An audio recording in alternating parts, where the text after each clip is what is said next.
যদি আপনারা সুখী হতে চান তবে একটা উপায় বলে যায়। যেদিন থেকে আপনি গুরুমন্ত্র নেবেন সেদিন থেকে দুটো কাজ শুরু করবেন। যে যেখানে দাঁড়িয়ে আছেন, যে যেখানে বসে আছেন, আপনাদের কাছে বিনীত নিবেদন রইল, একবারে শব্দ না করে শুনবেন। কথাগুলো দামি কথা, আজকে শুনে চলে যান, কাল থেকে ব্যবহার করবেন, জীবন সুন্দর হবে। আপনারা যারা গুরুমন্ত্র নিয়েছেন তারা তুলসী মঞ্চে জল দেবেন। যার বাড়িতে তুলসী মন্দির তার বাড়িটা ভগবানের বাড়ি না জমের বাড়ি? জোরে বলুন। যার বাড়িতে তুলসী মন্দির নাই তার বাড়িটা কিসের বাড়ি? জমের বাড়ি। আর যার বাড়িতে তুলসী মন্দির আছে তার বাড়িটা কিসের বাড়ি? ভগবান। এ তো দেখছি সব আপনাদের মুখস্থ হয়েই আছে।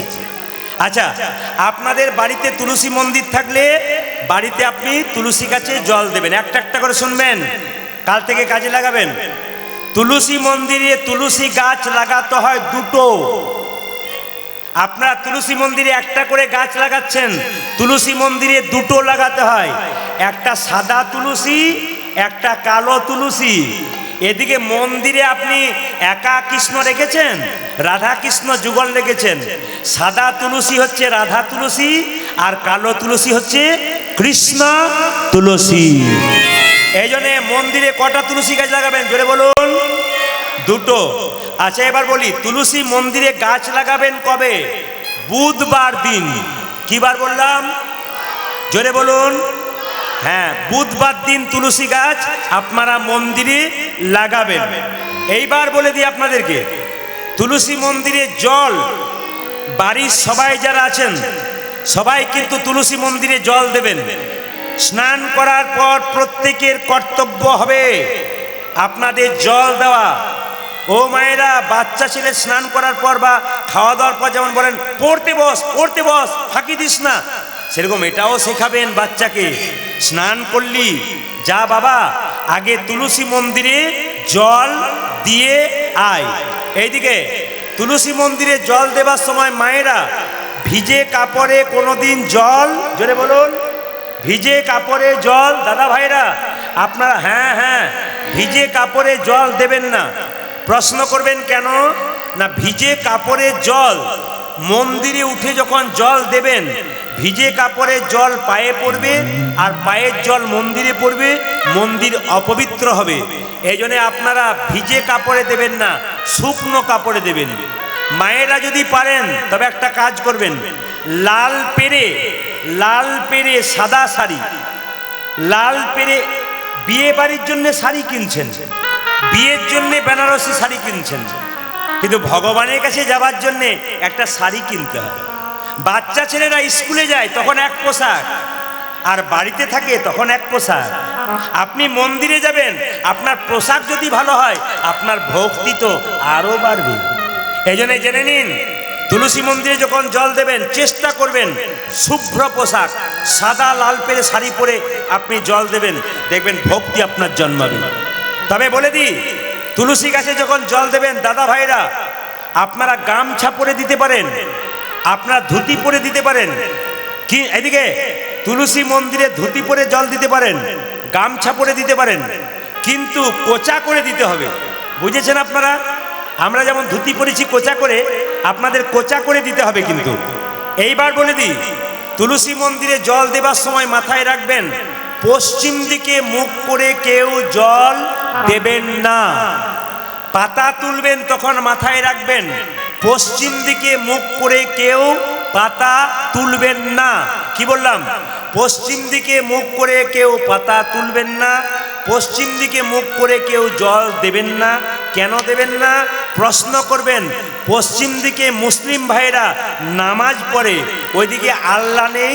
হ্যাঁ, আল্লাহ সব দিকেই আছে, ওরা ওইদিকে নামাজ পড়ে কেন?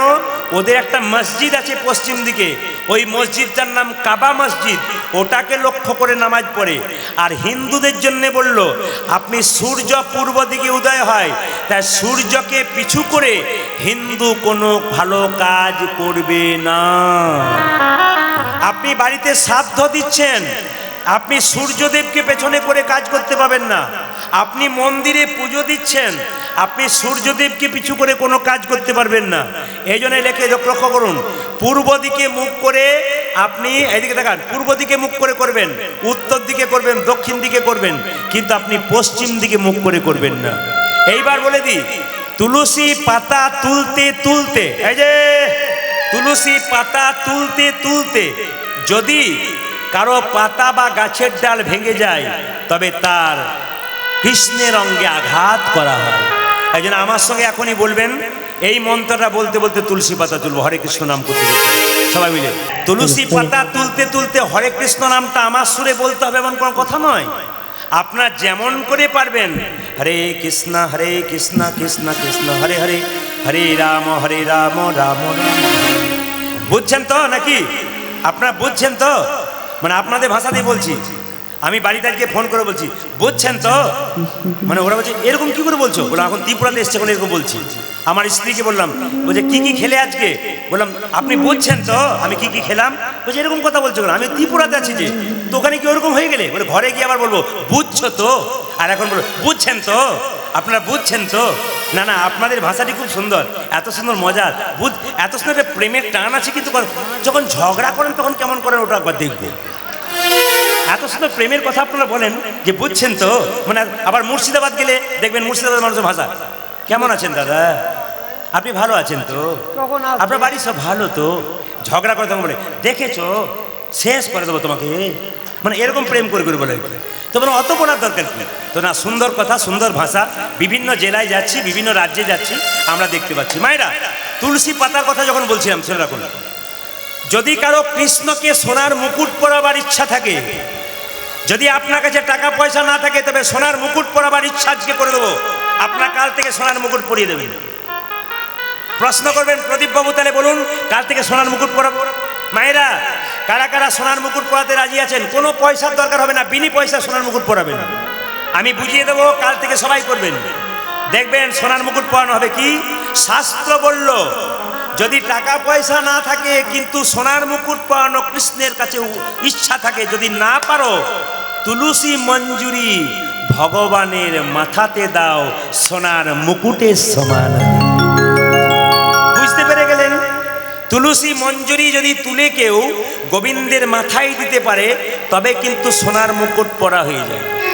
তুলসী মন্দিরে জল দেবার পর পরিক্রমা কবার করবেন? জোরে বলুন। 4 বার করবেন। কবার বললাম? 4 বার করবেন। আচ্ছা, কোন দিক থেকে করবেন? ডান দিক থেকে না বাঁ দিক থেকে? জোরে বলুন। হ্যাঁ, এরা তো আজকে কিন্তু আমি পাকা ভক্ত পেয়ে গেছি। এই বাঁ দিকে যতগুলো আছে না, এগুলো আমার ক্যাসেট মুখস্থ একবারে। এরা সুন্দর, আজকে কিন্তু মজা পাচ্ছি আমি খুব। কেন বলুন তো? আগে থেকে উত্তর দিয়ে দিচ্ছি। ও মায়েরা, কি বললাম? ডান দিক থেকে 4 বার ঘুরতে হয়। তবে বলে রাখি, তুলসী মন্দিরে পরিক্রমা করবেন 4 বার, কিন্তু মাথায় রাখবেন, আমাদের সমাজে একটা লজ্জার ব্যাপার আছে। কি বলুন তো? আপনাদের ত্রিপুরাতে আছে কিনা জানি না, আমাদের ওই যে আমাদের এলাকাতে কেউ যে একটু তিলক মালা নেয় না, তো পাশের বাড়ির লোকটা বলে, বাবা রে কি ভক্ত হয়ে গেল রে। আপনার এদিকে বলে না বোধ হয়, এদিকে সব জায়গায় একই রোগ আছে নাকি? সব জায়গাতেই মানে হিন্দু জাতির মধ্যে সব লেগে আছে কে কি? এই দিয়ে দেখান তো। যদি কেউ বলে না কি বড় ভক্ত হয়ে গেলি রে, আমাকে বলে দাদা এরকম বলে, আমি তখন বলি আপনি চিন্তা করবেন না, হাতি চলে বাজার, কুত্তা ভুকে হাজার।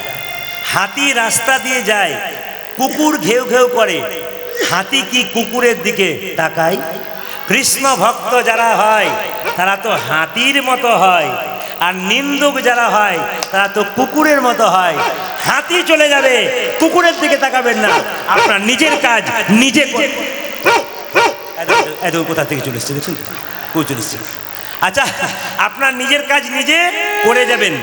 এবার বলে দিই আপনাদেরকে, আমাদের পাশের বাড়িতে একটা মেয়ে, তার 23 বছর বয়স, ওর বাচ্চাটাকে কোলে করে নিরামিষ খাওয়াচ্ছে। তো পাশের বাড়ির আমার মেয়েটা বলছে, একটা মেয়ে ওকে বলছে, দিদি কি এখন থেকে বাচ্চাটাকে নিরামিষ খাওয়াচ্ছ, দেখবে দুর্বল হয়ে যাবে, তখন বুঝবে মজা। তখন মেয়েটা কি সুন্দর উত্তর দিল দেখুন, বলছে দিদি আমার ছেলেকে আমি কি খাওয়াবো, তার জন্য আপনার মাথা ব্যথা কেন? আমার ছেলেকে আমি কি খাওয়াবো, মানে ও বলতে চাইছে আমিও খাই, তোর বাচ্চাটাকে আমার দলে নিয়ে আই।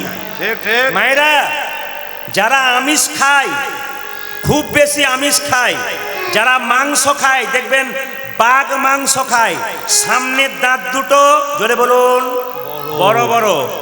আচ্ছা, কুকুর মাংস খায়, সামনের দাঁত দুটো বড়। মানুষ মাংস খায়, সামনের দাঁত দুটো। না, অনেকে দেখছে যে আমি খাই, তার আমার বড় বড় হলো না। তবে জেনে নিন, অনুকূল ঠাকুর বলেছেন, যে যত ভোগী সে তত রোগী, আর যে যত ত্যাগী সে তত নিরোগী। আপনি আচ্ছা, আপনাদের যত হাঁটু ব্যথা হয়, শরীরে ব্যথা হয়, প্রদীপ পাল গ্যারান্টি দেয় নাই, শাস্ত্র গ্যারান্টি দিচ্ছে। অমাবস্যা পূর্ণিমার দিনে ভাত মুড়ি না খেয়ে, নিরামিষ রুটি সবজি খেয়ে যদি আপনি অমাবস্যা পূর্ণিমা পালন করেন, 100% গ্যারান্টি আসলে দিয়ে গেলাম, 1 বছরের মধ্যে আপনার অর্ধেকটা ব্যথা কোন দিকে দূরে চলে যাবে। যাদের ফাইলেরিয়া, পা ফোলার জ্বর হয়, একবার দেখে নেবেন আপনার পরীক্ষা করে। যদি আপনি অমাবস্যা পূর্ণিমা করেন, দিনগুলো পালন করেন, মানে নিরামিষ খেতে হবে, ভাত মুড়ি মাছ দিয়ে রুটি খেতে পারেন আপনি, ডালিয়া খেতে পারেন আপনি, হ্যাঁ সবজি খেতে পারেন, কিন্তু আপনি আমিষ খাবেন না। দেখবেন সেই দিনগুলো পালন করলে আপনার হাঁটু ব্যথা হবে না, ফাইলেরিয়াতে জ্বর আসে, এসব কিচ্ছু হবে না। না না না, এগুলো আমরা জানি কিন্তু করি না। এই জন্য বলে দিই যে হ্যাঁ। আচ্ছা, একটা কথা বলি, অনেককে বলি দাদা কীর্তন শুনতে যাবেন না, আর বলবেন না দাদা 525 সুগার, 200 হাই প্রেশার। আচ্ছা, যাদের সুগার হয়েছে, যাদের সুগার এখানে অনেকে থাকতে পারে, তো আমি প্রদীপ পাল আজকে কিন্তু সুগার একটা মেডিসিন দেবো না, ছেড়ে দেবো। একবারে এগুলো পালন করবেন, দেখবেন পাক্কা কাজ হবে। বলবো তাহলে আমার দিকে তাকান। যাদের সুগার হবে তারা দুটো ব্যায়াম করবেন। ব্যায়াম দুটো দেখে নিন। প্রথম ব্যায়াম আর দ্বিতীয় ব্যায়াম। আমার দিদি কিন্তু জানে, উনি কিন্তু আমার আগে ব্যায়াম দেখাচ্ছেন, মানে ক্যাসেটে শুনেছি। এই দেখুন, প্রথম ব্যায়ামটা কি বলুন তো? সুগার যাদের হবে প্রথম ব্যায়াম, আর দ্বিতীয় ব্যায়াম। তার মানে কি, যদি বৌমা বলছে শ্বশুরমশাই সুগার হয়েছে, বাবা 4টা মিষ্টি দি, ব্যায়াম শুরু করে দেবেন। বাবা 1 কাপ চা দি চিনি মাখানো, ব্যায়াম শুরু করে দেবেন। আর যদি বলে বাবা বলে কি শুকনো রুটি দি, এই ব্যায়ামটা দেখিয়েছি বলি বহু ভক্ত মেয়েরা আমাকে বলে বাবা একবার ব্যায়ামটা বলে দিন তো। মানে ওরা বুঝতেই পারলো না যে আমি কি করলাম, আমি যেটা মজা করলাম এটা বুঝলই না। ওরা তখন বললো তাহলে বোধহয় এটা সত্যি ব্যায়াম বটে, কিন্তু না। তার মানে কি সুগার হবার আগে মিষ্টিকে না বলতে হবে, তেলকে না বলতে হবে, টেনশনকে না বলতে হবে, ভগবানকে হ্যাঁ বলতে হবে, ভগবানের নামকে হ্যাঁ বলতে হবে, ভগবানের নামের আশ্রয়কে হ্যাঁ বলতে হবে, গোবিন্দের ওপর ভরসা করতে হবে, নিজের ওপর ভরসা ছাড়তে হবে। শুধু বলবেন যা করাচ্ছ তুমি, করছি আমি যন্ত্র, তুমি যন্ত্রী, তুমি করাচ্ছ আমি করছি। এই যে টেলিভিশনে সিরিয়াল দেখেন, যখন দেখবেন হঠাৎ দেখতে দেখতে কারেন্ট চলে যায়, আপনার মনে হয় না হাতের কাছে যা আছে ছুঁড়ে মারি? বলছে টিভি তোমার, ফ্রিজ তোমার, কারেন্টটা তো তোমার নয়। টিভি ফ্রিজ, 1 লাখ টাকার টিভি ফ্রিজ থেকে কারেন্ট চলে গেলে ওটা যেমন ফাঁকা বাক্সের মতো পড়ে থাকে, দেহ টিভি থেকে আত্মা কারেন্ট চলে গেলে ওটাও ফাঁকা বাক্স। দেহ টিভি, তাহা এই টিভি ফ্রিজ থেকে কারেন্ট চলে গেলে আবার কারেন্ট আসার সুযোগ আছে ভাই, কিন্তু দেহ টিভি থেকে কারেন্ট চলে গেলে আর কোনো দিনই আসার সুযোগ নয়। মায়েরা, এই জন্য আপনাদের বলি, তুলসী মন্দিরের কথা যখন বললাম, আপনারা তিলক করতে যারা ভালোবাসেন কিন্তু লজ্জাতে নেন না, তাদের জন্য বলে দেবো, তুলসী মন্দিরে জল ঢেলে কাল থেকে এই কাজটা করবেন। আমি কালকে সবাইকে জয়নিতাই বলতে বলি নাই? বলুন কি বলতে বলেছি? আরেকটু জোরে বলুন, আরেকটু জোরে বলুন, না আরেকটু জোরে বলুন, আরেকটু জোরে বলুন। আমাকে সকালবেলায় যে বাড়িতে চা খেতে নিমন্ত্রণ করেছে সেই মেয়েটি কিন্তু ঢুকেই বলেছে জয়নিতাই। আমাকে তখন আমি বুঝে নিলাম কীর্তন ঠিক শুনেছে। আর 2-4 জন দেখছে রাধে রাধে, সেটাও ভালো। আপনি রাধে রাধে বলতে পারেন, জয়নিতাও বলতে পারেন। তবে বলে দিই যে জায়গাতে ছিলেন, আমি যে জায়গায় ছিলাম মায়েরা, তুলসী মন্দিরে আপনি তিলক করতে পারবেন কিভাবে? তুলসী তলা, তুলসী গাছে জল ঢাললেন তো, কাঁচা মাটিটাতে এই আঙুলটার নাম বৃদ্ধাঙ্গুষ্ঠী, বুড়ো আঙুল। এই আঙুলটার নাম তর্জনী, তর্জনী, তর্জনী।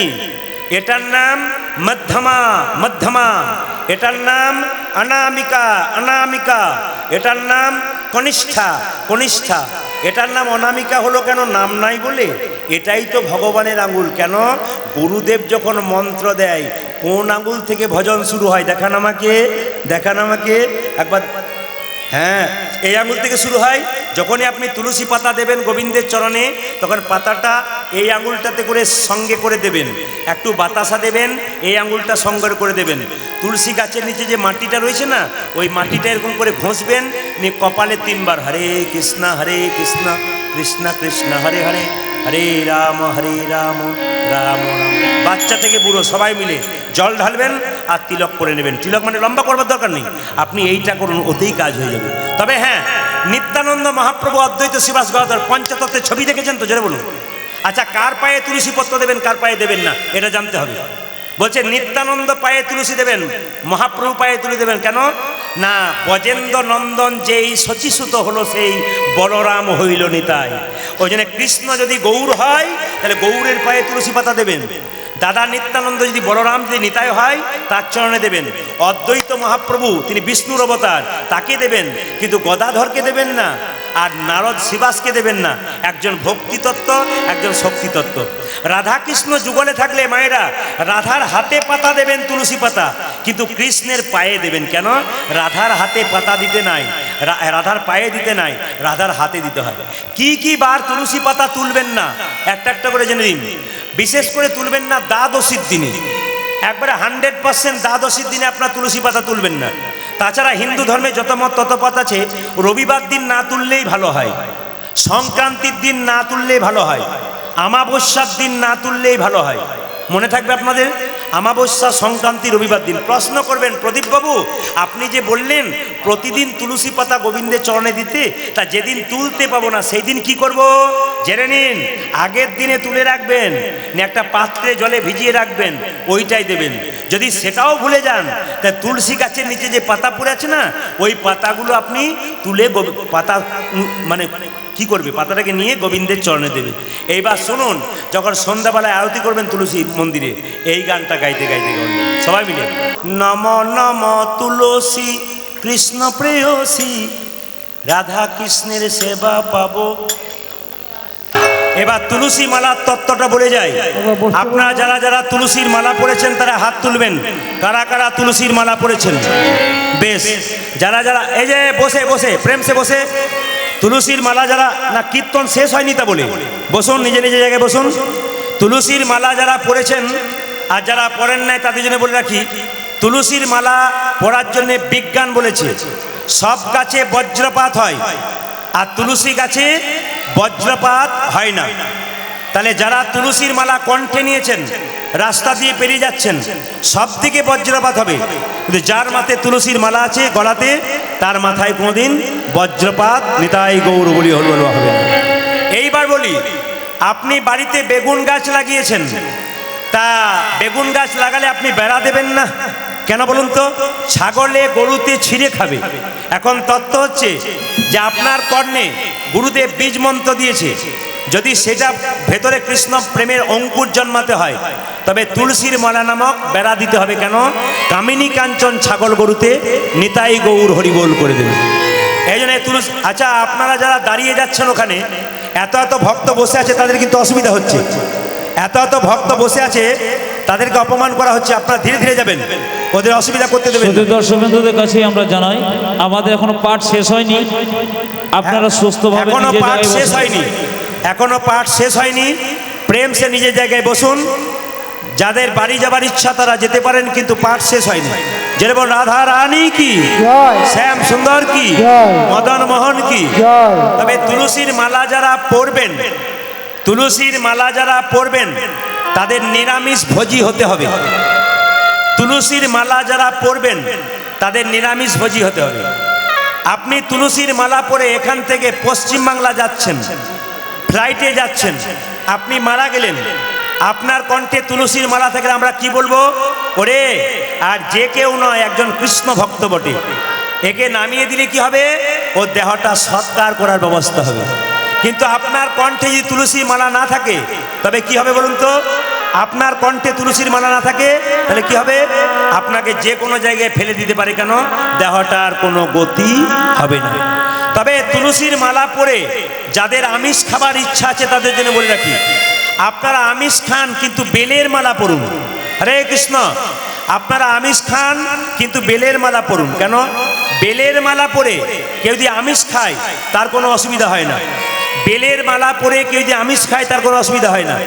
যেমন বাচ্চা ছেলেরা প্রথমে সাইকেলে চাপতে গেলে প্রথমে হাফ প্যাডেলে চাপে, তারপর সিটে চাপে। বাচ্চা ছেলেরা প্রথমে হাফ প্যাডেলে চাপে, তারপর সিটে চাপে। ঠিক সেরকম তুলসীর মালা যারা নিতে পারছেন না তাদের প্রথমে বেলের মালা নিয়ে অভ্যাস করুন। যখনই বেলের মালা নিতে থাকবেন তখন আপনার মনে হবে যে তুলসীর মালা আমি কখন পড়ি, এই জন্য তুলসীর মালা নেবেন। আর তুলসীর মালা কি? তুলসীর মালা হলো মাস্টার। তুলসীর মালা হলো মাস্টার। কেন? আপনার গলায় তুলসীর মালা থাকবে, আপনি একটি খারাপ কাজ করতে যাবেন, তখন আপনার মনে হবে আরে বাবা, পাছে লোকে কিছু বলে আমার কণ্ঠে তুলসীর মালা আছে, এই জন্য পাছে লোকে কিছু বলে, সেই জন্য মাস্টার হলো তুলসীর মালা। আপনার তুলসীর মালা পরবেন। তবে হ্যাঁ, এইদিকে অনেকেই বলে তুলসীর মালা পরলে বিজ্ঞান বলে বজ্রপাত হয় না। আমাকে একজন বলছে, প্রদীপবাবু আপনি তো বলেন তুলসীর মালা পরলে বজ্রপাত হয় না, কিন্তু আমাদের পাশের গ্রামে এক ব্যক্তি তুলসীর মালা মোটা মোটা 3টে পড়েছে, ওর মাথাতেই বাজ পড়েছে। আচ্ছা, কেন পড়েছে বলতে পারবেন? আমি তখন তাকে একটাই উত্তর দিলাম যে গোয়ালার কাছ থেকে দুধ কিনতে গেলে, এইদিকে গোয়ালার কাছ থেকে দুধ কিনতে গেলে, হরে কৃষ্ণ, গোয়ালার কাছ থেকে দুধ কিনতে গেলে যদি দুধ 1 কেজির মধ্যে 700 গ্রাম জল থাকে, দুধে সর উঠবে? জোরে বলুন হ্যাঁ না না। 100 গ্রাম 1 কেজি দুধে যদি 800 গ্রাম জল থাকে, সর উঠবে? তাহলে আপনি তুলসীর মালা নিয়েছেন আর ভেতরে ভেতরে খারাপ কাজ করছেন, আপনার মাথায় বাজ পড়বেন না তো কি অন্য লোকের মাথায়। নিতাই গৌর হরি বল, হরি বল। এই জন্য আপনাদের যে যেখানে আছেন সুন্দরভাবে শুনে রাখুন, যে যেখানে আছেন একবারে মন দিয়ে শুনবেন। দ্রৌপদীর আমি প্রথমেই প্রশ্ন করেছিলাম কালকে আপনাদের যে কালিয়নাগ দমনের কথা একটু করব। আচ্ছা, কালিয়নাগ সাপকে আপনারা দেখেছেন? জোরে বলুন হ্যাঁ না না। জোরে বলুন হ্যাঁ না না। আচ্ছা, কালিয়নাগ সাপ যে আপনারা দেখেছেন, এ পূর্বজন্মে কে ছিল? এই যে সাপ কালিয়নাগ, এ পূর্বজন্মে কে ছিল? যার ওপরে কৃষ্ণ নেচেছিল, তাহলে সে নিশ্চয়ই কোনো ভালো কাজ করেছিল। তাছাড়া তার মাথার ওপরে কৃষ্ণ নাচবে কেন? আসলে জেনে নিন, কালিয়নাগ সাপটা পূর্বজন্মে ছিল রাজা। তাহলে প্রশ্ন করবেন, রাজা হয়ে সাপ হলো কেন? এইদিকে মায়েরা, রাজা হয়ে সাপ হলো কেন? শাস্ত্র বলছে মানুষ কুলে জন্ম নিয়ে কেউ যদি পশুর মতো কর্ম করে তবে তার আবার পশু কুলে জন্ম হবে। আর মানুষ কুলে জন্ম নিয়ে কেউ যদি মানুষের মতো কর্ম করে তার আবার মানুষ কুলে জন্ম হবে। আর মানুষ কুলে জন্ম নিয়ে কেউ যদি মহাপুরুষের মতো কর্ম করে তার দ্বিতীয় জন্ম হয় না, তার গোবিন্দের চরণ প্রাপ্ত হয়ে। কেন? কেন? যে ধানকে সেদ্ধ করে মাঠে ছড়ানো হয় তার যেমন দ্বিতীয় গাছ হয় না, যে ধানকে সেদ্ধ করে মাঠে ছড়ানো হয় তার যেমন দ্বিতীয় গাছ হয় না, যে দেহ হরিনামে সিদ্ধ হয়ে যায় তার দ্বিতীয় জন্ম হয় না, তার গোবিন্দের চরণ প্রাপ্ত হয়ে। এই জন্যে বলে দিই, আচ্ছা আপনারা বলবেন মানুষ মারা গেলে দেহটা মারা যায় না আত্মাটা মারা যায়? জোরে বলবেন দেখি, কোনটা মারা যায়? একটু জোরে বলুন। দেহটা মারা যায়। কেন বলে রাখি, শাস্ত্র বলছে বাসাংসি জিন্নানি যথা বিহায় নবানি ঘিন্নাতি নরহ পরাণী তথা শরীরানি বিহায় জিন্নন্নানি সংজাতি নবানি দেহি। সংস্কৃত কথা বুঝিয়ে দিই। যেমন আপনারা মায়েরা যে কাপড়টা পরে কীর্তন শুনতে এসছেন, আমি যে কাপড় পরে কীর্তন করছি, দাদা ভাইরা যে কাপড়টা পরে কীর্তন শুনছে, ওই কাপড়টা যখন পুরনো হয়ে যাবে তখন কি করবে? একটা নতুন কাপড় ধারণ করবে। তাহলে সেরকম আমাদের শরীরে আত্মা যখন শরীরটা পুরনো হয়ে যাবে, জীর্ণ হয়ে যাবে, এই দেহ ত্যাগ করে নতুন দেহে যাবে। এইবার প্রশ্ন হবে মায়েরা, মানুষ মরে গেলে স্বর্গে যাবে না নরকে যাবে, কি করে বুঝবেন? এই জন্য কীর্তন শুনতে আসে, পাঠ কীর্তন শুনতে আসেন আপনারা। মানুষ মরে গেলে স্বর্গে যাবে না নরকে যাবে কি করে বুঝবেন? আজ আপনাদের বুঝিয়ে দিতে চাই। দেখুন, মানুষের শরীরে 9টা ছিদ্র থাকে। মানুষের শরীরে 9টা ছিদ্র থাকে। একটা একটা করে গুনবেন। কোনটা কোনটা? কানের 2টো ছিদ্র, জোরে বলুন হ্যাঁ না না। চোখের 2টো ছিদ্র, কটা হলো? 4টা। নাকের 2টো ছিদ্র, কটা হলো? 6টা। মুখের একটা ছিদ্র, কটা হলো? 7টা। নিচের দিকে উপস্থ আর পায়ু, এই 2টো নিয়ে হলো 9টা। এবার বলি, দেখবেন কোনো মানুষ যখন মারা যায় হাঁ করে মরে। যেমন কালকে একজন মারা গিয়েছিল, কালকে আমাদের একজন মারা গিয়েছিল, আবার বাঁচানো হয়েছে। লক্ষ্য করুন, মরে যায় তখন হাঁ করে মরে, তার মানে বুঝবেন তার মুখ দিয়ে প্রাণ বেরোলো। অনেকে মরে যায় তখন দেখবেন তাকিয়ে মরে, তাকিয়ে মনে হয় যে তাকাচ্ছে যেন, জানবেন তার চোখ দিয়ে প্রাণ গেল। অনেকে দেখবেন কান দিয়ে প্রাণ যায়, কানগুলো মোটা মোটা ফুলে যায়। আর অনেকে দেখবেন নাক দিয়ে প্রাণ যায়, দেখবেন নাকের ফুটোটা মোটা হয়ে যায়। এইবার লক্ষ্য করুন, যদি নাক দিয়ে, কান দিয়ে, চোখ দিয়ে, মুখ দিয়ে প্রাণ বেরোয় তবে সে যাচ্ছে স্বর্গে। আর যদি নিচের দিকে 2টো ছিদ্র পায়ু এবং উপস্থ দিয়ে বেরোয়, যেমন দেখবেন অনেক লোক মরবার আগে প্রস্রাব করে দেয়, বিছানাতে পায়খানা করে দেয়। অনেক লোক মরবার আগে বিছানাতে পায়খানা করে দেয়, অনেকে প্রস্রাব করে দেয়, জানবেন উনি নরকে যাচ্ছে। কেন কেন? অনেকে দেখবেন মৃত্যুর সময় কেঁপে কেঁপে ওঠে, ভয় খেয়ে খেয়ে ওঠে, চমকে চমকে ওঠে। বাড়ির লোকে বলে কি হলো, চমকে উঠছো কেন? কে যেন আমাকে ভয় খাওয়াচ্ছে। তার মানে কি? যমরাজা ওকে ভয় খাওয়াচ্ছে। অনেক পাপ তুমি করেছো, এবার তোমাকে নিয়ে যাব। মায়েরা, মানুষ মারা গেলে স্বর্গে যাবে না নরকে যাবে? ডক্টর পঞ্চানন ভট্টাচার্যের জগত আমি বই যদি কেউ পড়েন তাহলে পরিষ্কার করে জানবেন মানুষ মারা গেলে স্বর্গে না নরকে যাবেন। প্রমাণ কি? যেমন দেখবেন আপনাদের বক্সনগরে বা পাশে যদি কেউ মারা যায়, কোনো মেয়ে বা কোনো ছেলে, আপনার দেখতে যাবেন না? জোরে বলুন হ্যাঁ না না। আপনারা দেখতে যাবেন না? এবার যখন দেখতে যাবেন সেই লোকটা যদি একবার বিভৎস মরে, মানে মুখটা বিকৃত হয়ে যায়, মায়েরা বলে না, ওরে বাবা রে, দেখে এলাম গো ভয়ঙ্কর মুখ, দেখে আমার 4 দিন ঘুম হয় নাই, জানবেন ইনি যাচ্ছেন নরকে। আপনার মৃত্যুর পর যদি আপনার মুখ বিকৃত হয়ে যায়, আপনার মুখ বিভৎস হয়ে যায়, তাহলে দেখবেন আপনি যাবেন নরকে। আর আপনার মৃত্যুর পরে লোকে দেখে মনে করবে, আহ যেন ঘুমাচ্ছে গো, মরে নাই। অনেকে মরে না, যেন ঘুমাচ্ছে গো, মরে নাই। ইনি যাবেন স্বর্গে। এই জন্যে আপনি, শাস্ত্র বলল, জন্ম হোক যথাতথা, কর্ম হোক ভালো। ওই কালিয়ানাগ সাপটা কেন রাজা চন্দ্রধ্বজ সাপ হলো জেনে নিন। একবার রাজার পেটে প্রচণ্ড যন্ত্রণা হলো, কেউ ভালো করতে পারলো না, চন্দ্রধ্বজের পেটের ব্যথা। একজন কবিরাজ বলল তোমার পেটের রোগ ভালো হবে। বলে কি করে? না, যে বাড়িতে তুমি বাস করছো রাজা, তোমার পেছন দিকে একটা পুকুর আছে, সেই পুকুরে সরোবরে একটা রাজহাঁস খেলা করছে, ওটাকে ধরে এনে তার পিত্তটাকে তুমি যদি খেতে পারো তাহলে তোমার পেটের রোগ ভালো হবে। মায়েরা বলুন, পিত্ত তেতো হয় না মিষ্টি হয়? জোরে বলুন। মিষ্টি। পিত্ত কেমন হয়? তেতো। মাছের পিত্ত খেয়ে দেখবেন কি মিষ্টি। তাহলে পিত্ত কি হয়? তেতো হয়। বলছে রাজহাঁসের পিত্ত খেলে তোমার পেটের রোগ ভালো হবে। মায়েরা, যখনই রাজহাঁসটাকে হত্যা করতে যাচ্ছে, রাজহাঁস কেঁদে কেঁদে বললো, রাজামশাই, আমাকে না মেরে যদি আপনার পেটের যন্ত্রণা ভালো হয়, আমি একটা উপায়ের কথা বলি। বলে কি? যে সরোবর থেকে আমাকে ধরে আনলে, সেই সরোবরে একটা গাছের ওপরে এক সাধু বাবা মুনি বসে আছে, তার চরণ ধোয়া জল তুমি পান করতে পারলে তোমার পেটের রোগ ভালো হয়ে যাবে। মায়েরা, রাজা বলে কথা, সেই মুনির কাছে গেল, মুনি তোমার চরণটা দাও, ডান পাটা এগিয়ে দিল, পুঁজার রক্ত, ছি, এই জল আমি পান করতে পারবো না। মুনি তোমার ডান পাটার বাঁ পাটা দাও, পুঁজার রক্ত তো রয়েছে, পোকা কিলবিল করছে, ছি, এই জল আমি পান করতে পারবো না।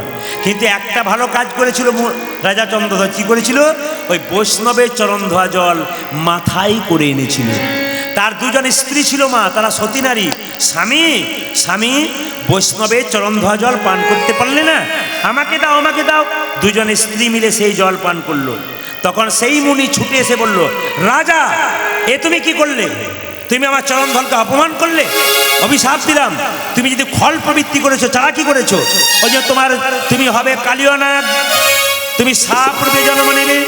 কেঁদে কেঁদে রাজা চন্দ্রধ্বজ বললে, হে মুনিব, অভিশাপে যদি দিলে আমায় সাপ বলে জন্ম আশীর্বাদ দাও, যেন গোবিন্দের চরণে আমার জায়গা জায়গা। সাধুগুরু মুনি ঋষির আশীর্বাদ নিতে হয় গো। সেই মুনি বলে উঠলো, যেহেতু তুমি আমার চরণধ্বজল মাথায় এনেছো, তুমি যে কালীয় নাগ সাপ হবে, একদিন তোমার মাথায় কৃষ্ণ নৃত্য করবে। ওই জন্য সাপের মাথায় কৃষ্ণ নেচেছিল মা, সে ছিল কালীয় নাগ, পূর্বজন্মে ছিল রাজা চন্দ্রধ্বজ। আচ্ছা, তার আগে বলি আপনাদেরকে, কালীয় নাগের কজন স্ত্রী ছিল রাজা চন্দ্রধ্বজ? জোরে বলুন, কজন স্ত্রী? রাজার কজন স্ত্রী ছিল? জোরে বলবেন। দুজন। আচ্ছা, দুজন স্ত্রী ছিল, এরা সতী নারী ছিল। মায়েরা বলতে পারবেন সতী নারীর কটা পতি? জোরে বলুন, সতী নারীর কটা পতি? কটা? এরা বলছে 5টা, আপনারা কটা বলছেন? সতী নারীর কটা পতি? এখানে মায়ের একটা দেখাচ্ছে, কেউ 2টো দেখাচ্ছে, কেউ 3টে দেখাচ্ছে। আচ্ছা বলুন তো, দ্রৌপদীর কটা পতি ছিল?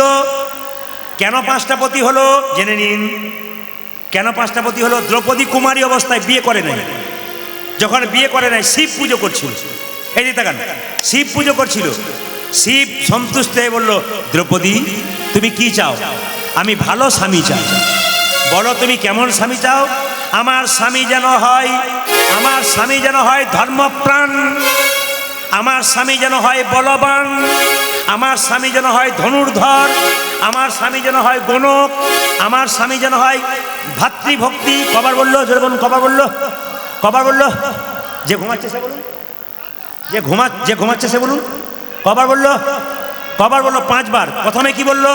আমার স্বামী যেন ধর্মপ্রাণ হয়। কে হয়েছিল? মহারাজ যুধিষ্ঠির, ধর্মরাজ যুধিষ্ঠির।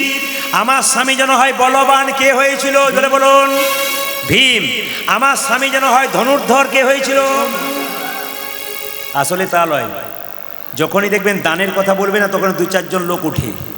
আমার ভাইগুলো যখন দান দিতে গেল না, তখন 2-4 জন খালি ইচির পিচির করছিল। কেন বলুন তো?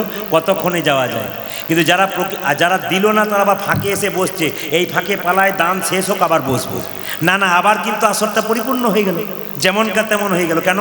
মাঝে মাঝে তো একবার উঠবার দরকার হয় নাকি? এই জন্য উঠতে হয়। ঠান্ডার দিনে বাবাদের অসুবিধা হয়। যেরকম রাধা রানী কি। আচ্ছা, আমার স্বামী যেন হয় জ্যোতিষ গণক। কে হয়েছিল? নকুল। আমার স্বামী ধনুর্ধর। কে হয়েছিল? অর্জুন। আমার স্বামীর যেন ভাতৃভক্ত থাকে, সহদেবের ভাতৃভক্তি ছিল। আচ্ছা বলি এবার, সতী নারীর কথা যখন বললাম, সতী নারীর 5টা পতি কে কে? মায়েরা জেনে নিন। স্মৃতির সিঁদুর শিবের রক্ত থেকে তৈরি, ওটা একটা পতি। হাতের শাখা কার থেকে তৈরি? শঙ্খচূড়, শঙ্খচূড়, শঙ্খচূড় দৈত্যের থেকে তৈরি, ওটা একটা পতি।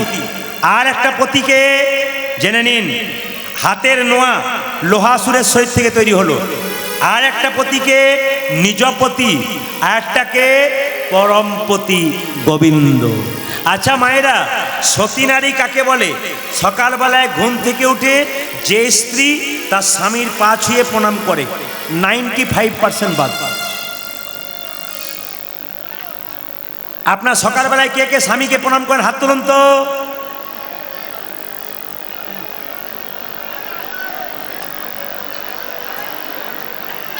কেউ নেই। এই দেখুন, এই দেখুন, আপনার যা ডবল এসছে না, ওপাশ থেকে তাকাচ্ছে, আমাদেরটা হাত তুলেছে। আবার এখানে কোনো মেয়ে ভাবছে, পেছন দিকে তাকাচ্ছে, আমাদের পাড়া থেকে যে এসছে সে তুলেছে কিনা দেখি, তারপর তুলবে। মায়েরা, সকালবেলায় স্বামীকে প্রণাম করতে হয়। আমি গত 10 দিন আগে একটা আসরে গাইছিলাম, একটা মেয়েকে বললাম স্বামীকে প্রণাম করতে হয়। ও সামনে এসে বলল, দাদা প্রণাম করবো না। বলে কেন? আমার স্বামী আমার বাবার কান মূলে 10 লাখ টাকা নিয়েছে, প্রণাম আমি করব। ও ঠিক বলে নেই। তবে একটা কথা বলি, কালকে আজ কীর্তন শুনে কালকে সকালে সব স্বামীকে প্রণাম করবেন। দাদারা সব পাগুলো একটু ধুয়ে মুছে শোবেন, আপনাদের কালকে প্রণাম। আসলে বলে দিই, আমি কিন্তু কথাগুলো নারকেলের মতো বলবো, ভেতরে তত্ত্ব আছে। নারকেল দেখতে শক্ত, ভেতরে কি আছে? শ্বাস জল। বলে রাখি, একটা একটা উত্তর দেবেন। আপনার স্বামী আপনার কে হয়? গুরু। জোরে বলুন গুরু। হ্যাঁ না না? জোরে বলুন গুরু। দাঁড়ান, এরা হ্যাঁ বলুক। আপনার স্বামী আপনার গুরু হয়? 2-4 জন বলছে ওটা বলা যাবে না। আর দাদারা ভাবছে কি যে হয় বাড়ি না গেলে বুঝবেন না। আপনার স্বামী আপনার দেবতা হয়, পতি দেবতা। আপনার স্বামী আপনার রোগের ওষুধ হয়, আপনার স্বামী আপনার বাবা হয়। তাই এবার হয় না? বাবা হয় না, বাবা হয় না। যারা আমার কীর্তন শুনেছে তারা কিন্তু মাথা নাড়ছে হয়। আপনার স্বামী আপনার ভাই হয়, আপনার স্বামী আপনার ছেলে হয়। কে বলেছিল? বিষ্ণুপ্রিয়া। কোন দিন বলেছিল? নিমাই যখন সন্ন্যাস নিচ্ছে, প্রিয়াকে বলল তুমি বাপের বাড়ি চলে যাও। বিষ্ণুপ্রিয়া বলল স্বামী এটাই তো আমার বাপের বাড়ি, তুমি আমার বাবা, তুমি আমার ছেলে। আপনারা কারা কারা ভগবানকে দেখতে চান? আমি প্রদীপ পাল এখানে দাঁড়িয়ে কথা দিলাম ভগবান দেখাবো। যারা যারা ভগবান দেখবেন হাত তুলুন। ভগবানকে দেখতে তুলুন। কে না চায়? দাঁড়ান দাঁড়ান, নামান। আচ্ছা আমি যে বললাম, একটু পরিষ্কার করো, সাউন্ডটা পরিষ্কার হচ্ছে?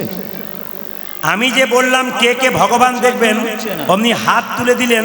আচ্ছা ভগবানকে আমার ঘরের ছেলে যে আপনাদেরকে পাঠিয়ে, তাহলে আপনারা প্রশ্ন করবেন প্রদীপবাবু হাতটা তোলালেন কেন? যুক্তি দেখাবো, ভগবান দেখাবো তবে ছাড়বো। হাতটা তোলালেন কেন? ভগবান দেখাবেন বলে দেখাবো। একটা কাজ আপনাকে করতে হবে তবে ভগবান দেখবেন। আপনার ছেলে সারা বছর পড়াশোনা করে না ফাঁকি দিল, একদিন হাত তুলে ভগবান দেখতে পাবে না? একদিন পড়াশোনা করে ফার্স্ট হবে। আপনি আজকে হুট করে হাত তুলে দিলেন ভগবান দেখবো, ভগবান পাবেন? আরে বাবা কিছু করতে হবে তো। তবে একটা কাজ করলে কাল ভগবান দেখতে পাবেন। বলবো কি কাজ করলে? কাল সকাল থেকে সন্ধে পর্যন্ত যে যে জলে ডুবে থাকতে পারবে তারা ভগবানকে দেখতে পাবে। কারা পারবেন? মনে মনে ভাবছে এই যে পাঠ শুনতে এসছি তোমার ভাগ্য ভালো, আবার জলে ডুববো। না না, আমি সেই জলের কথা বলি নাই। কাল সকাল থেকে সন্ধে পর্যন্ত যে যে নয়ন জলে ডুববে একমাত্র ভগবানকে সে নিতাই গৌর।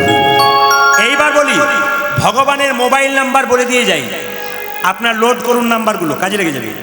আপনার যাদের মোবাইল আছে লোড করুন, নাম্বার বলে দেবো। ভগবানের মোবাইল নাম্বার হলো 03-1632। তত্ত্ব আছে কিন্তু 03-1632। শূন্য মানে কি? চিন্তা শূন্য মনে তিনবার সকাল দুপুর সন্ধে। 03-1632। 16 নাম 32 অক্ষর হরিনাম যে ভজনে করতে পারবে ভগবানের সঙ্গে কথা সেই। না না, আপনারা বলবেন নাম্বারটা ভালো হলো না, এটা নাম্বার হলো, ওটা STD নাম্বার হলো। এবার মোবাইল নাম্বারটা বলে দিই একবারে, পার্সোনাল নাম্বার 12-335।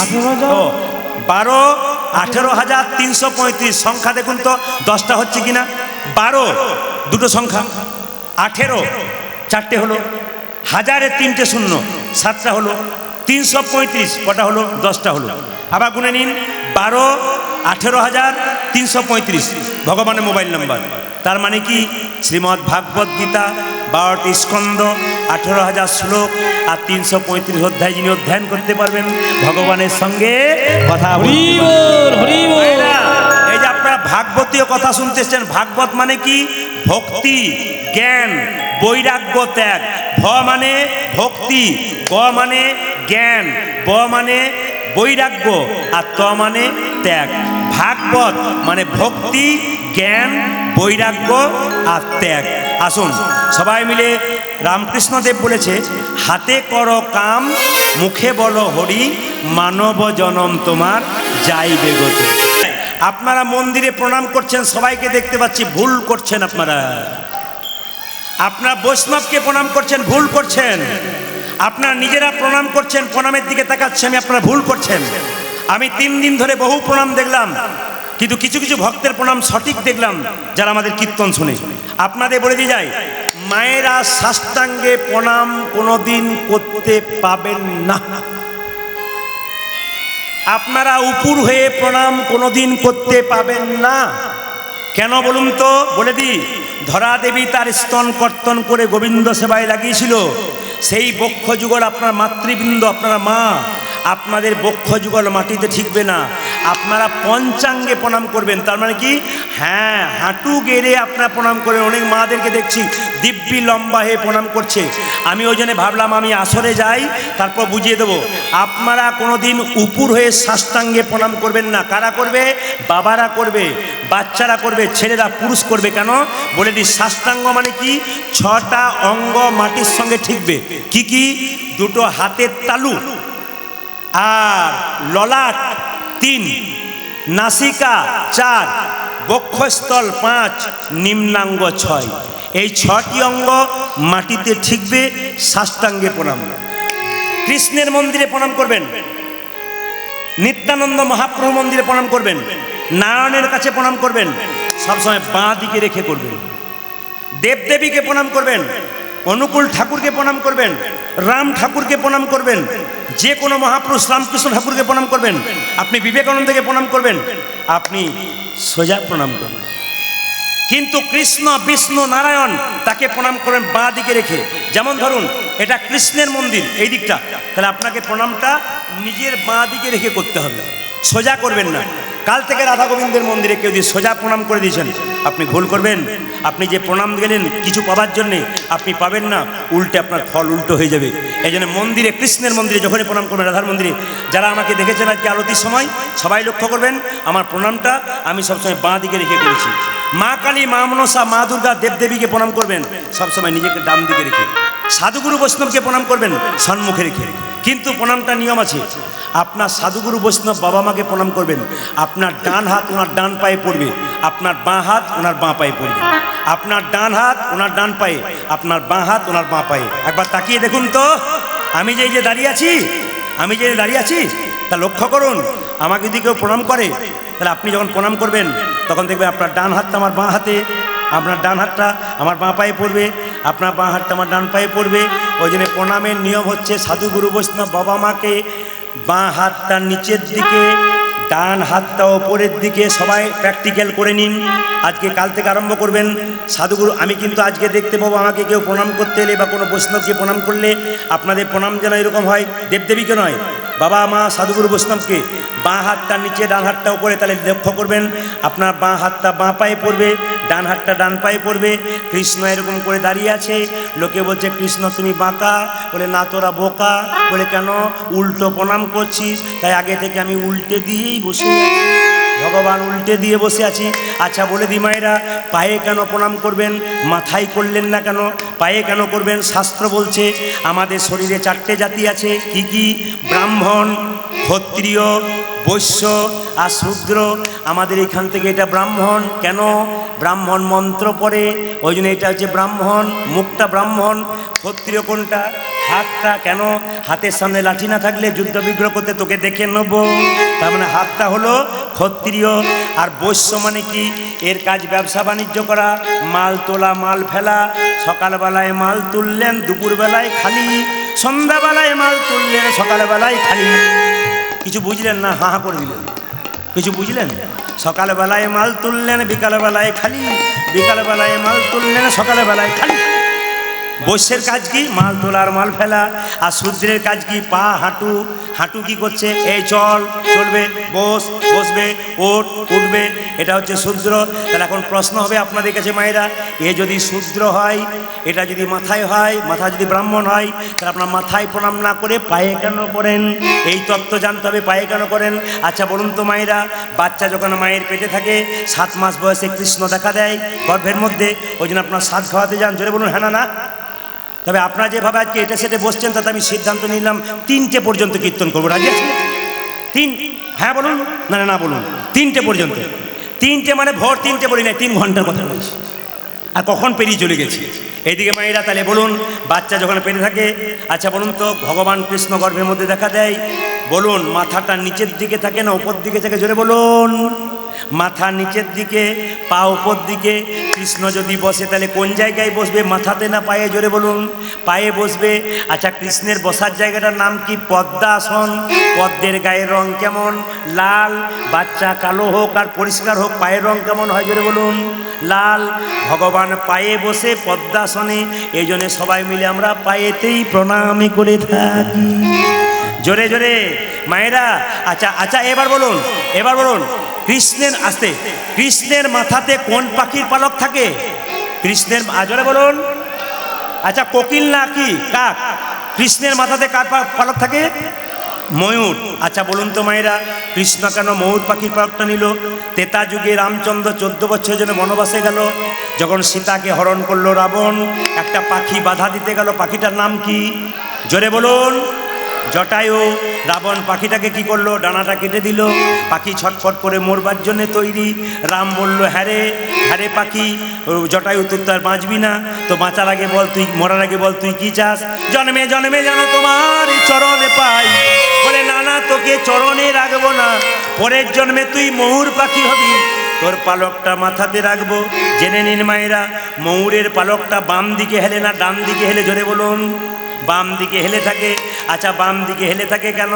আর একদিন ময়ূর পুচ্ছ আর পায়ের নুপুরে ঝগড়া হচ্ছে। কি ঝগড়া হচ্ছে? আমি বড় লোক, আমি গোবিন্দের মাথায় থাকি, তুই ছোট লোক, তুই গোবিন্দের পায়ে থাকিস। তখন বাঁশি বলে উঠল, না ময়ূর পুচ্ছ, এই জগতে যত সাধুগুরু বৈষ্ণব আছে তারা গোবিন্দের পায়ে জায়গা পেতে চায় না, মাথায় জায়গা পেতে না, পায়ে চাই। ওরে নুপুর, তুই সর্বশ্রেষ্ঠ জায়গা পেয়েছিস। সঙ্গে সঙ্গে মাথার ময়ূর কেঁদে কেঁদে বলল ময়ূর পুচ্ছকে, ময়ূর পুচ্ছ নুপুরকে বলছে, নুপুর রে, আমার গোবিন্দ প্রত্যেক দিন গোচারণে যায়, তুই তো গোবিন্দের চরণ ধুলো মাখিস, আমি বাম দিকে হেলে থাকবো।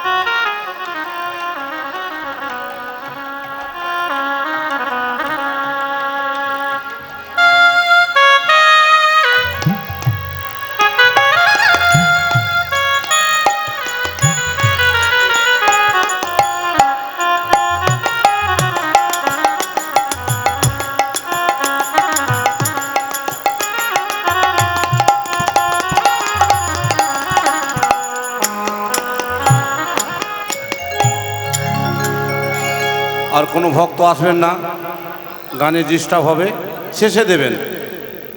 এখন আর কেউ আসবেন না, শেষে দেবেন।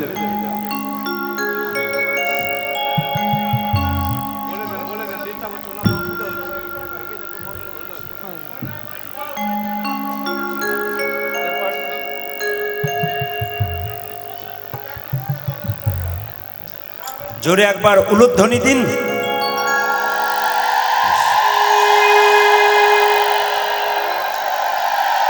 বেশ,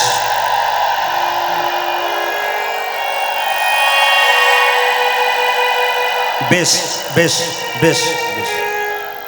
পাঠ কীর্তন চলাকালীন, আচ্ছা উনি যখন এসেছেন, লাস্ট আসুন, আপনার পরে যেন আর কেউ না আসে।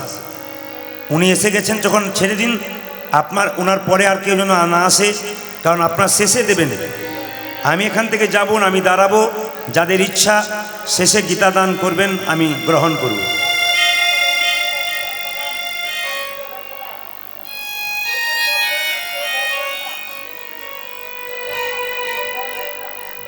ভক্তদের প্রচুর মনের ইচ্ছা পূরণ করার জন্য আসে, কিন্তু সম্ভব তো সবসময় হয় না।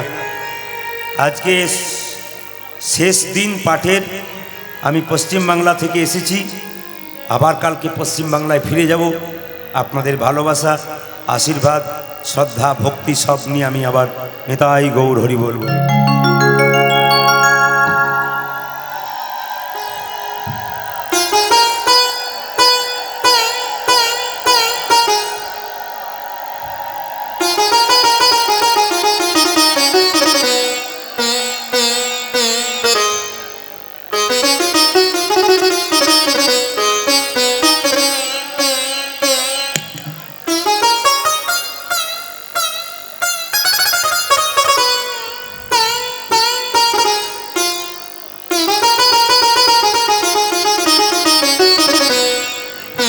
प्रेम से बोलो निताई गौर हरि हरि हरि बोल हरि बोल हरि बोल।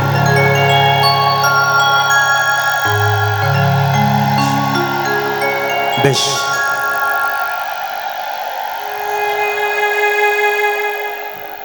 तेता जुगे बाल खिल्लो मुनि, आस्ते, तेता जुगे बाल खिल्लो मुनि, এইটুকু মুনিগুলো মাথাটা নিচে করে পাগুলো উপর দিকে করে ধ্যান করছিল। রামচন্দ্র যখন 14 বছর পর বনবাস থেকে ফিরে আসছে, তখন সেই বালখিল্য মুনিগুলো কেঁদে কেঁদে বলেছিল, প্রভু আমাদের একটা মনের ইচ্ছা পূর্ণ করতে হবে। বলে কি? আগামী দাপরে আমরা হব ব্রজগোপী, মানে নারী দেহ ধারণ করব, আর নারী দেহ ধারণ করে আমরা ব্রজগোপী হয়ে আমাদের মনের ইচ্ছা পূর্ণ করব। একটা রাত্রির জন্যে তোমার সঙ্গে আমরা সাক্ষাৎ করব। এই হচ্ছে রাস। 7টা, 5টা, 12টা রসের সমন্বয়ে হলো রাস। রাসের সংক্ষিপ্ত বিবরণ দিতে দিতে আমরা আস্তে আস্তে এগিয়ে যাব। আজকে যে লীলাটির কথা বলেছি, ভক্তরা পাঠ কীর্তনের জন্য এসেছেন, কিন্তু পাঠ কীর্তনে কথা বলতে বলতে একসময় তো হাঁপিয়ে যাওয়া হয় নাকি, এই জন্যে মাঝে মাঝে গানের দরকার হয়। অনেকে দেখবেন গান বাজনা বুঝতে পারে না, কিন্তু গানের লোক যারা, তারা কিন্তু গান বুঝতে পারে। তো যারা গান বুঝতে পারেন না তাদের জন্যে তো নয়, যারা বুঝতে পারে আবার তাদের জন্যে। তাই সবার জন্যে সব রকম থাকা দরকার। কেউ ফিল্টার জল পছন্দ করে, কেউ চাপা কলের জল পছন্দ করে, তাহলে সবার জন্যই তো চাই। কেউ বিরিয়ানি পছন্দ করে, কেউ আবার সাদা ভাত পছন্দ করে। আপনি বিরিয়ানি পছন্দ করেন বলে সবার জন্য তার বিরিয়ানি হবে না, সাদা ভাতও কারোর জন্যে চাই। এই জন্য কিছু কিছু ব্যক্তি আমাকে বললেন, গানগুলো বন্ধ করে দেবেন তো, খালি পাঠ কীর্তন করবেন। তা বললে তো হবে না, শুধু আপনার কথা শুনলে তো হবে না। এত এত ভক্ত আগ্রহ করে বসে আছে, তাদের জন্য কথা বলতে হবে। তো আসুন মায়েরা, মহাপ্রভুর চেয়ে একজন 52 বছরের বয়সে বড় ছিল, তার নাম হচ্ছে অদ্বৈত প্রভু। তিনি হলেন মহাবিষ্ণুর অবতার। এই যে মহাপ্রভুকে আপনারা দেখতে পাচ্ছেন, দুটো হাত তুলে আছে, তিনি কে? রাধা কৃষ্ণ মিলিত তনু। কৃষ্ণ কৃষ্ণ বলছেন একা, কিন্তু রাধা কৃষ্ণ বলার দরকার নাই যদি গৌর গৌর বলতে পারে। কেন? অন্তরে কৃষ্ণ, বাইরে রাধা, এই তো হচ্ছে গৌর। এই জন্য রাধা কৃষ্ণ মিলিত তনু গৌরের কলিযুগে ভজনা করলে আর কারো ভজনা করার দরকার হয় না। এই জন্যে হরের নাম নামৈব কেবলম, হরের নামৈব কেবলম, কলো নাস্তেব গতিরুন্নত। এই সত্য যুগের মানুষ ভগবানকে পাওয়ার চেষ্টা করেছিল ধ্যানের দ্বারা, ত্রেতা যুগের মানুষ ভগবানকে পাওয়ার চেষ্টা করেছিল যজ্ঞ করার দ্বারা, আর দাপরের মানুষ ভগবানকে পাওয়ার চেষ্টা করেছিল কি? সেবার দ্বারা। আর কলিযুগের মানুষ সেবাও করতে পারবে না, ধৈর্য নাই, যাগযজ্ঞ করতে পারবে না, ধ্যানও করতে পারে না। তাই মহাপ্রভু বলল, কোনো কিছু দরকার নাই, শুধু নাম করলেই কলির জীব। নিতাই গৌর হরি হরিবোল হরিবোল। এই জন্যে আপনাদের কাছে আমার শেষ প্রার্থনা, শুধু নাম করে যান, নাম করলেই কৃপা হয়ে যাবে। যত নাম করবেন তত নামীর কৃপা হয়ে যাবে। অদ্বৈত প্রভু গঙ্গা জলে তুলসী পত্র দিয়ে মহাপ্রভুকে আহ্বান করেছিল। একটু মন দিয়ে শুনবেন। ডাক যদি সঠিক হয় ভগবান আসে। ও বাবা, ডাক যদি সঠিক হয় ভগবান আসে। প্রমাণ কি? যেমন রামকৃষ্ণ পরমহংসদেবের নাম আপনারা শুনেছেন, জোরে বলুন হ্যাঁ না না। আচ্ছা, রামকৃষ্ণ পরমহংসদেব, ধীরে, খুব প্রেম সে আস্তে আস্তে। রামকৃষ্ণদেব পরমহংসদেব মাকে, মা কালীকে বলতো মা খা, মা খা, মা খা। মা এক সময় ঠাকুরের হাতে খেয়েছিল। একজন শিষ্য জিজ্ঞাসা করলো, ঠাকুর তুমি যে বলো মা খা, মা খা, মা কি তোমার হাতে খাই? ঠাকুর বলল, হ্যাঁ রে খাই। বলছে, ঠাকুর তোমার হাতে খাই, কিন্তু কই আমার হাতে তো খায় না। বলছে, ওরে ডাকার মতো ডাকবি, দেখবি তোর হাতেও মা খাবে। ছেলে বলল, আমি তো বুঝতেই পারি না কেমন ডাকবো, তুমি যেমন ডাকো আমি তেমন ডাকি, তোমার হাতে খাই, আমার হাতে খায় না কেন? ঠাকুর বলল, তবে শোন, ডাকার মধ্যে আকুলতা চাই, ব্যাকুলতা চাই। আপনার বাড়ি গেলাম, দুটো মিষ্টি জল দিতে পারেন আর না পারেন, দুটো মিষ্টি কথা বললেন, ওতেই তো খুশি হয়ে গেলাম। এটা রামকৃষ্ণ পরমহংসদেবের কথা, যে আপনার বাড়িতে কেউ যদি কোনোদিন যায়, বাজার থেকে মিষ্টি নাও আনা থাকতে পারে, কিন্তু বাজার থেকে মিষ্টি এনে আপনি নাও দিতে পারেন, দুটো মিষ্টি কথা যদি তাকে বলেন, তার প্রাণ মন সব ভরে যাবে। এই জন্যে অদ্বৈত রামকৃষ্ণ ঠাকুর ছেলেটাকে বলল, তুই বুঝতে পারছিস না আকুলতা ব্যাকুলতা কাকে বলে? বলে না, তবে আয়। ছেলেকে ধরে গঙ্গার ঘাটে কিছুক্ষণ ডুবিয়ে রাখলো।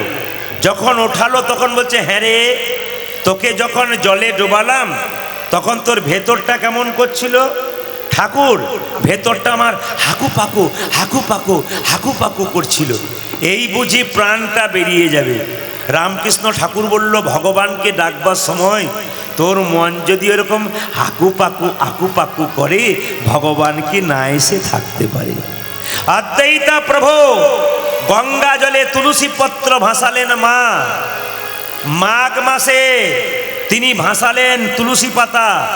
যে ঘাটে অদ্বৈত প্রভু তুলসী পাতা ভাসালেন গঙ্গার জলে, আরেক ঘাটে সচিমাতা স্নান করছিল।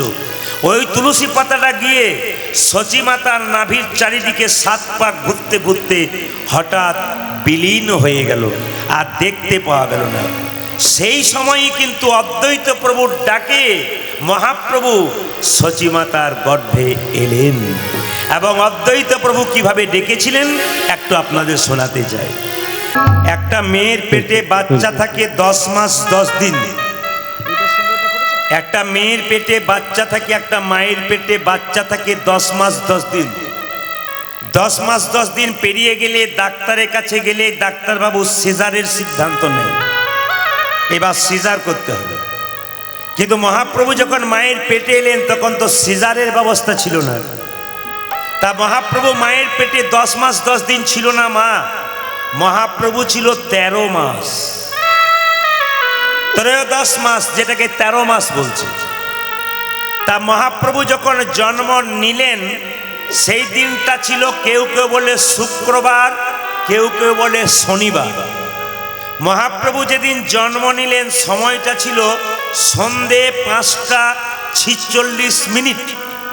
মহাপ্রভু যেদিন জন্ম নিলেন সময়টা ছিল, মাথায় রাখবেন, সন্ধে 5:46।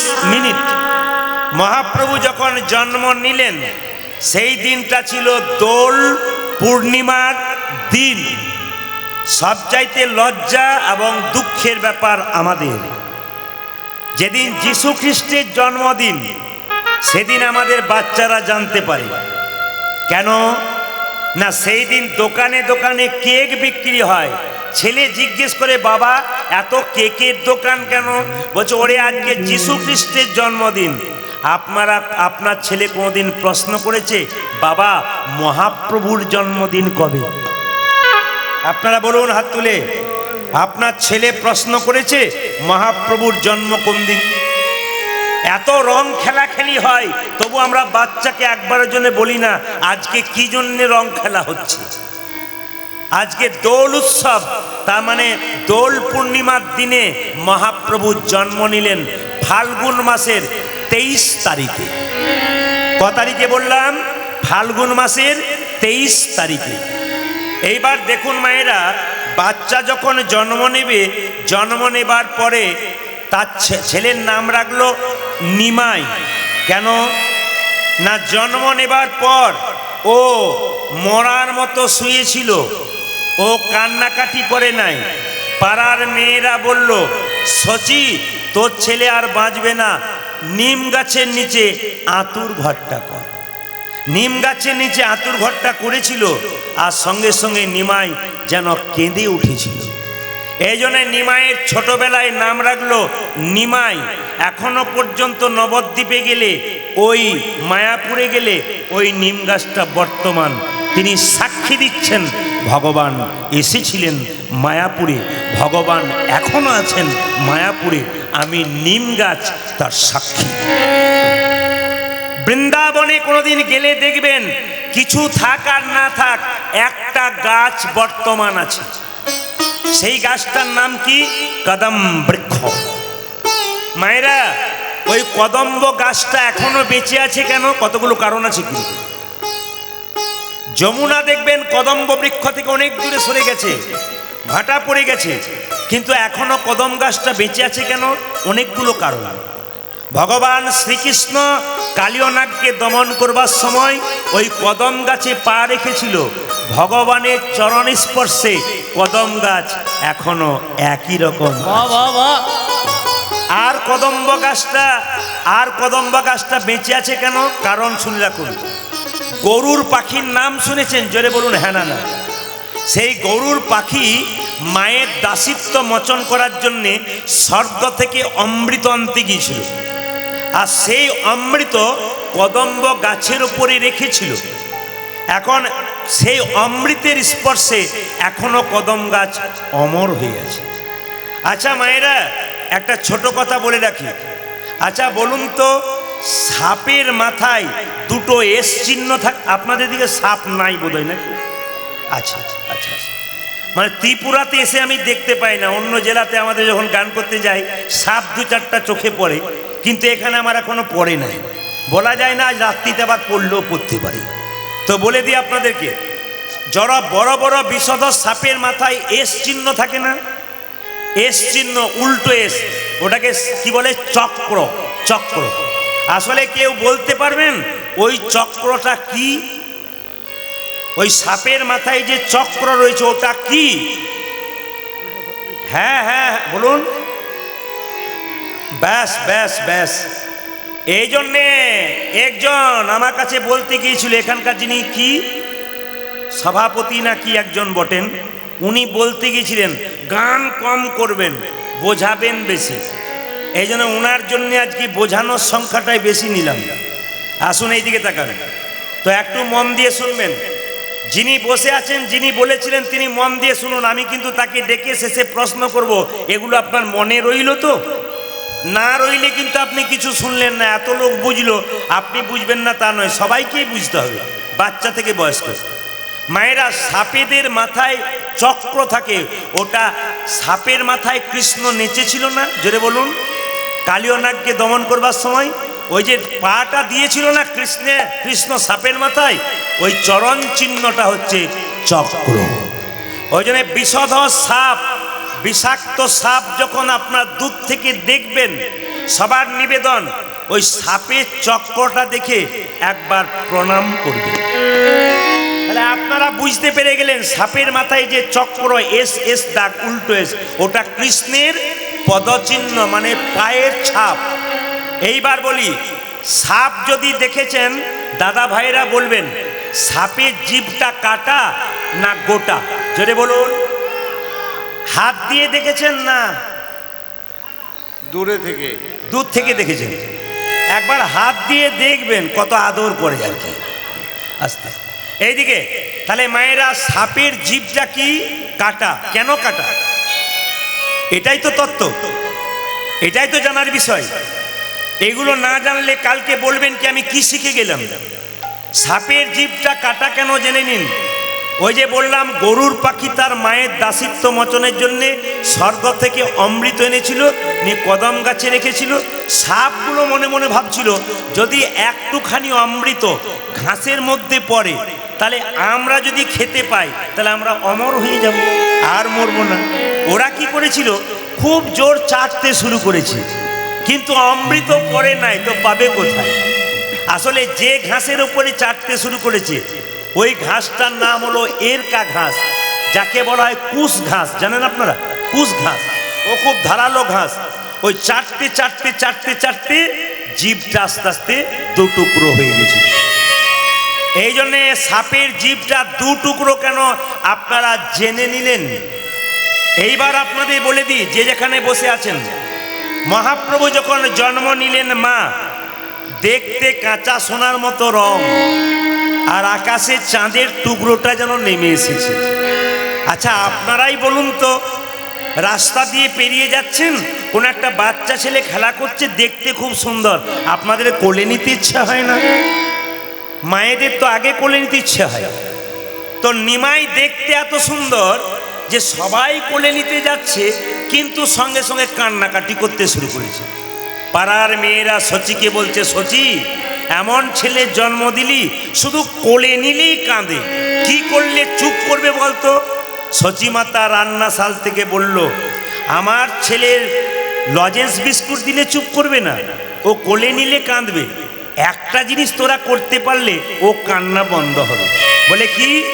ওর কানে কৃষ্ণ নাম শুনিয়ে দে, দেখবি যত কৃষ্ণ নাম শুনবে তত আনন্দে নাচবে।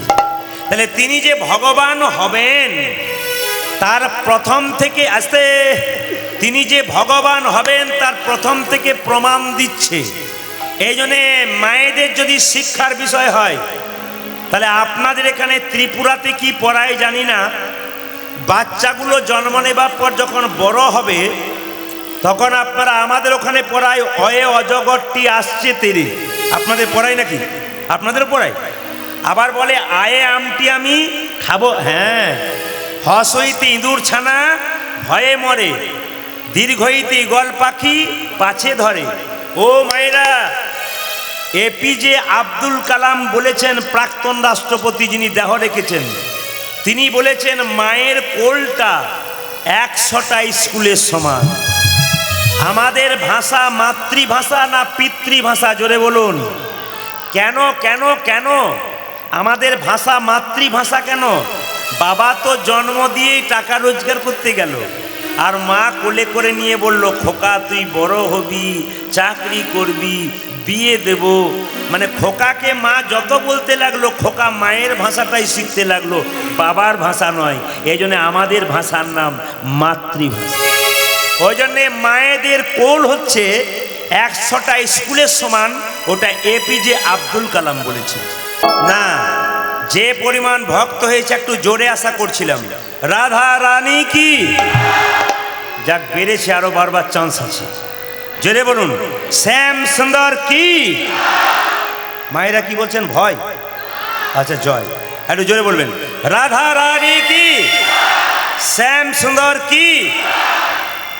ভগবান কৃষ্ণ কি? রাস উৎসব কি? সাধু গুরু বৈষ্ণব কি? গৌর ভক্তবৃন্দ কি? প্রেমানন্দে নিতাই গৌর হরি হরি হরি হরি বল, হরি বল।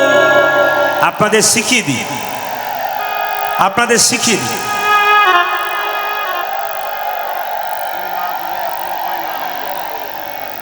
ভয়ে অজগর। তবে আমি কিছু মনে করবেন না, কালকে রাত্রিতে খুব একটা ঘুমাই নাই, আজকেও ঘুমাতে পাবো না। আমাকে যেতে হবে পশ্চিমবাংলায়, কিন্তু ফ্লাইটে যেতে যেতে যদি আমার চোখ লেগে যায়, আমার কিচ্ছু মনে পড়বে না, খালি কানে আপনাদের উলু উলু ধ্বনিটা কিন্তু বাজবে। মানে দারুণ দিচ্ছেন আপনারা, এটা কিন্তু আমার কানে বাজবে সবসময়। তবে বলে রাখি মায়েরা, বাচ্চাকে পড়াবেন অয়ে অজগরটি আসছি তিরি, আয়ে আমটি আমি খাবো পিরি, হসইতে ইঁদুর ছানা ভয়ে মরে, ভয়ে মরে, দীর্ঘ হইতে ঈগল পাখি পাছে পাছে ধরে। ধরে। তার ফাঁকে পড়াবেন আপনারা কয়ে কৃষ্ণ। বাবা পর, বাবা পর, বাচ্চাকে বলবেন কয়ে কয়ে কৃষ্ণ, রয়ে রাধা, গয়ে গৌরাঙ্গ, গয়ে গৌরাঙ্গ, দন্তন্নতে নিমাই, বর্গী জয়ে জগন্নাথ। আচ্ছা মায়েরা, বাচ্চাদেরকে এরকম করে পড়াবেন, সব পড়াবেন। যেটা আপনি অয়ে অজগরটি আসছে দিয়ে পড়াচ্ছেন, ওটা পড়ে তো চাকরি পাবে, ওতে বিবেক তৈরি হবে না। আপনাদের ত্রিপুরাতে জানি না, অন্যান্য জেলার কথা বলি, ছেলেকে মা বাবা কষ্ট করে পড়াশুনো করালো, সে চাকরি পেল, ছেলে রইল বিদেশে আর মা রইল দেশে। ছেলে খাচ্ছে সুন্দর সুন্দর খাবার, মা খাবার জন্যে কাঁদছে। ছেলে রয়েছে ফ্ল্যাটে আর মা রয়েছে ঘরের চালের ভেতরে। এ শিক্ষার কি দাম আছে? এ তো পড়ে মুখস্থ করে শিক্ষা লাভ করেছে। এ শিক্ষা দিলে ও টাকা রোজগার করার মেশিন তৈরি হয়, কিন্তু মানুষ তৈরি হয়। বাহ বাহ বাহ। যদি আপনারা মানুষ তৈরি করতে চান, তবে এখানে আসতে হবে। যদি মানুষ তৈরি করতে চান, তাহলে ভাগবত পাঠ শুনতে হবে। যদি মানুষ তৈরি করতে চান, তবে ছেলেকে কৃষ্ণ ভক্ত আগে তৈরি করতে হবে। এ দায়িত্ব কিন্তু বাবাদের চাইতে, সব চাইতে মায়েদের আগে বেশি। বলবেন কেন? ঈশ্বরচন্দ্র বিদ্যাসাগরের নাম শোনা আছে? জোরে বলুন হ্যাঁ না। আচ্ছা আচ্ছা আচ্ছা মায়েরা, ঈশ্বরচন্দ্র বিদ্যাসাগরের মায়ের নাম ছিল ভগবতী দেবী। তিনি কেন সাগরের মা হলেন? তিনি কেন খালের মা হলেন না, বিলের মা হলেন না? লোকে তাকে সাগরের মা বলল। মা তো একটা ছাগলও হয়, মা তো একটা গরুতেও হয়, ভেড়াতেও হয়, পাখিতেও হয়। মা বাচ্চা জন্ম দিলে মা হওয়া যায় না, বাচ্চাকে মানুষের মতো মানুষ করলে তবেই তাকে মা হরি বলে। বল, হরি বল। একটু জেনে নিন আপনারা, বাচ্চাকে মানুষের মতো মানুষ করলে তবে মা হওয়া যায়। কথাগুলো শুনবেন ধ্যান দিয়ে। আমি আগেই বলেছি, কাল থেকে কথাগুলো ধ্যান দিয়ে শুনবেন, আপনাদের জীবন সুন্দর হবে। না কে বলেছে? আপনি পরিবর্তন হবেন না, আপনাকে কে বলেছে? একমাত্র এইখানে এসে মানুষ পরিবর্তন হয়, বাকি কোনো জায়গায় হয়। তো শুনে নিন আপনারা যে কথাগুলো বলছিলাম। আসলে বিদ্যাসাগরের মা সাগরের মা হলো কেন? একদিন বিদ্যাসাগর মহাশয় তার মায়ের জন্য একটা শাল এনেছে। খোকা, খোকা, শালটা আনলি কেন? মা, তুমি যে ঠান্ডায় কষ্ট পাচ্ছ, তোমার জন্য শালটা আনলাম। তখন মা কি করেছিল? সেই শালটা বাক্সের ভেতরে ভরে যত্ন করে রেখে দিয়েছিল। 1 মাস পর যখন বিদ্যাসাগর কলকাতা থেকে বাড়ি ফিরছে, জিজ্ঞাসা করছে, মা, তোমাকে যে শালটা এনে দিলাম ওটা তুমি গায়ে নিলে না কেন? ওটা বাক্সের ভেতরে ভরলে কেন? ভালো করে শুনবেন মায়েরা, মা হওয়া এত সোজা নয়। তুমি বাক্সের ভেতরে ভরলে কেন? তুমি শালটা গায়ে নিলে না কেন? সঙ্গে সঙ্গে বিদ্যাসাগরের মা ভগবতী দেবী বলেছিল, খোকা, পাড়া প্রতিবেশীর কত মা ঠান্ডায় থরথর করে কাঁপছে। যেদিন তুই ওদের জন্য চাদর আনতে পারবি, সেই দিন আমি শালটা গায়ে। হরি বল, হরি বল। মা যদি মমতাময়ী না হয়, ছেলে প্রেমিক হবে কি করে?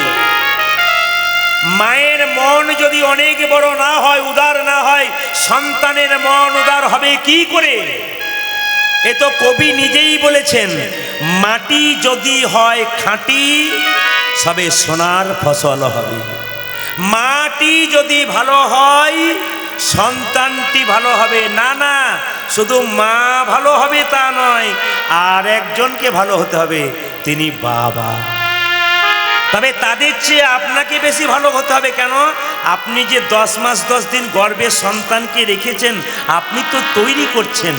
আপনার চলা যেমন হবে, বাচ্চার চলা তেমন হবে। আপনার বলা যেমন হবে, বাচ্চার বলা তেমন হবে। আপনার দেখা যেমন হবে, বাচ্চার দেখা তেমন হবে। অনুকূল ঠাকুর পরিষ্কার করে বলেছেন শাস্ত্রে যে এরোপ্লেন আকাশে ওড়ে, হরে কৃষ্ণ, এরোপ্লেন আকাশে ওড়ে, সব জায়গায় নামে, জোরে বলুন। এ তো ত্রিপুরার আগরতলায় চাপবো, ও তো কলকাতা এয়ারপোর্টে গিয়ে নামবো। মাঝখানে নামছে না। কোথায় নামছে? যেখানে প্ল্যাটফর্ম আছে সেখানে নামছে, আজে বাজে জায়গায় নামে। তাহলে আপনারা প্রশ্ন করবেন, বিদ্যাসাগরের জন্ম হচ্ছে না কেন? আজকে রামকৃষ্ণ ঠাকুরের জন্ম হচ্ছে না কেন? আজকে নজরুলের জন্ম হচ্ছে না কেন? আজকে কেন বিবেকানন্দের মতো ছেলে জন্ম নিচ্ছে না? একটাই কারণ, অনুকূল ঠাকুরজি বললেন যে এরোপ্লেন সব জায়গায় ওড়ে, নামে না সব জায়গায়। মহাপুরুষের আত্মা চারিদিকে ঘুরে বেড়াচ্ছে, মায়েদের প্ল্যাটফর্মটা ভালো পাচ্ছে না, তাই ভালো বাচ্চা জন্ম নিচ্ছে না। আপনারা প্ল্যাটফর্ম ভালো করুন, আপনাদের বাচ্চা ভালো। আপনাদের ত্রিপুরাতে এসে আমি খুব ভালো দেখলাম। যে বাড়িতেই গেছি সেই বাড়ির মানুষ আমাকে ধূপ দীপ ফুল দিয়ে অভ্যর্থনা করেছে। আমি রাম ঠাকুরের মন্দিরে গিয়েছিলাম, সেখানে মায়েরা কৃষ্ণ নাম করছে। অনুকূল ঠাকুরজির ভক্ত যারা আছেন তাদের বাড়িতেও গেছি, তারাও জয় রাধা গোবিন্দ ভজন করছে। সেই এক জায়গাতেই সবাই যাচ্ছে। মায়েরা অপরাধ নেবেন না, আপনি অনুকূল ঠাকুরকে ডাকুন আর রাম ঠাকুরকে ডাকুন আর যাকেই ডাকুন, আপনাকে কিন্তু এক জায়গাতেই যেতে হবে, কৃষ্ণের কাছে। একটা প্রমাণ আমি আপনাদের দিয়ে দিই। আপনাদের এই জায়গাটার নাম বাক্সনগর নাকি? বাক্সানগর, তাই তো? তো বলে দিই, এই জায়গাতে ওই পাড়া একটা ছেলের সঙ্গে এই পাড়া একটা মেয়ের বিয়ে হয়েছে। ধরুন, আমি বোঝাচ্ছি কি জন্য, যে যেদিকে যান না কেন একদিকেই যাবেন। এই গ্রামের ওই পাড়ার ছেলের সঙ্গে এই পাড়ার মেয়ের বিয়ে হয়েছে। আচ্ছা বলুন তো মায়েরা, গ্রামে গ্রামে ছেলে মেয়ের বিয়ে হলে সুবিধা কি? ছেলেদের সুবিধা কি আর মেয়েদের সুবিধা কি? বলবো না, বাদ দিয়ে দেবো, একটু বলে দিই। ছেলেদের সুবিধা, বারবার শ্বশুর বাড়ি যাবে, মিষ্টির প্যাকেট নিয়ে যেতে হবে না, নাকি নাকি বলছেন? আর মায়েদের সুবিধা কি? ঝগড়া গন্ডগোল বাঁধলেই ব্যাগটা গুটিয়ে বাস ধরতে হবে না, সোজা একবারে থানা বাড়ি চলে যাবে, এই সুবিধা। তা আপনাদের বুঝিয়ে দিই, ওই পাড়ার ছেলের সঙ্গে এই পাড়ার মেয়ের বিয়ে হলো, কিছু মনে করবেন না, দুটো হাঁড়ি পাশাপাশি থাকলে ঠোকাঠুকি লাগবেই। তো দুজনের মধ্যে ঝগড়া হয়েছে, তখন স্বামী বলছে বেশি ঝগড়া করো না, প্রদীপ বাবুর বাড়ি চলে যাব পশ্চিম বাংলাতে, আগরতলাতে প্লেন ধরবো, চলে যাব। ও এখন এদিকে দিকে, এখন স্ত্রী তখন বলছে তুমি বেশি বাড়াবাড়ি করো না, আমি না চান্স পেলেই বাপের বাড়ি চলে যাব, তখন তুমি খাবে নিজে হাত পুড়িয়ে। এ বলছে ঝগড়া, আস্তে বোঝাবার জন্যে। আপনারা সামনে বসবেন কিন্তু শব্দ করবেন না, একটা একটা করে শুনবেন মন দিয়ে, পাঠ কীর্তন সন্ধ্যা শুনবেন, একবারে মন দিয়ে শুনবেন, আজকে মনটা লাগাতে হবে আপনাদেরকে। তো বলে দিই এইদিকে, তো ওই পাড়ার ছেলের সঙ্গে ওই পাড়ার মেয়ের ঝগড়া হচ্ছে, কিন্তু দুটো ছেলে মেয়ে হয়েছে।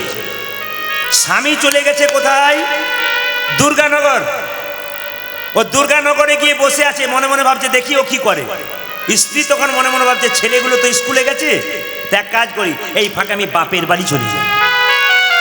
এখন স্বামী বেলা 3টে বেজে গেল, মনে মনে ভাবলো দরকার নাই, ফিরে যায়, কি হলো গন্ডগোল দেখে আসে।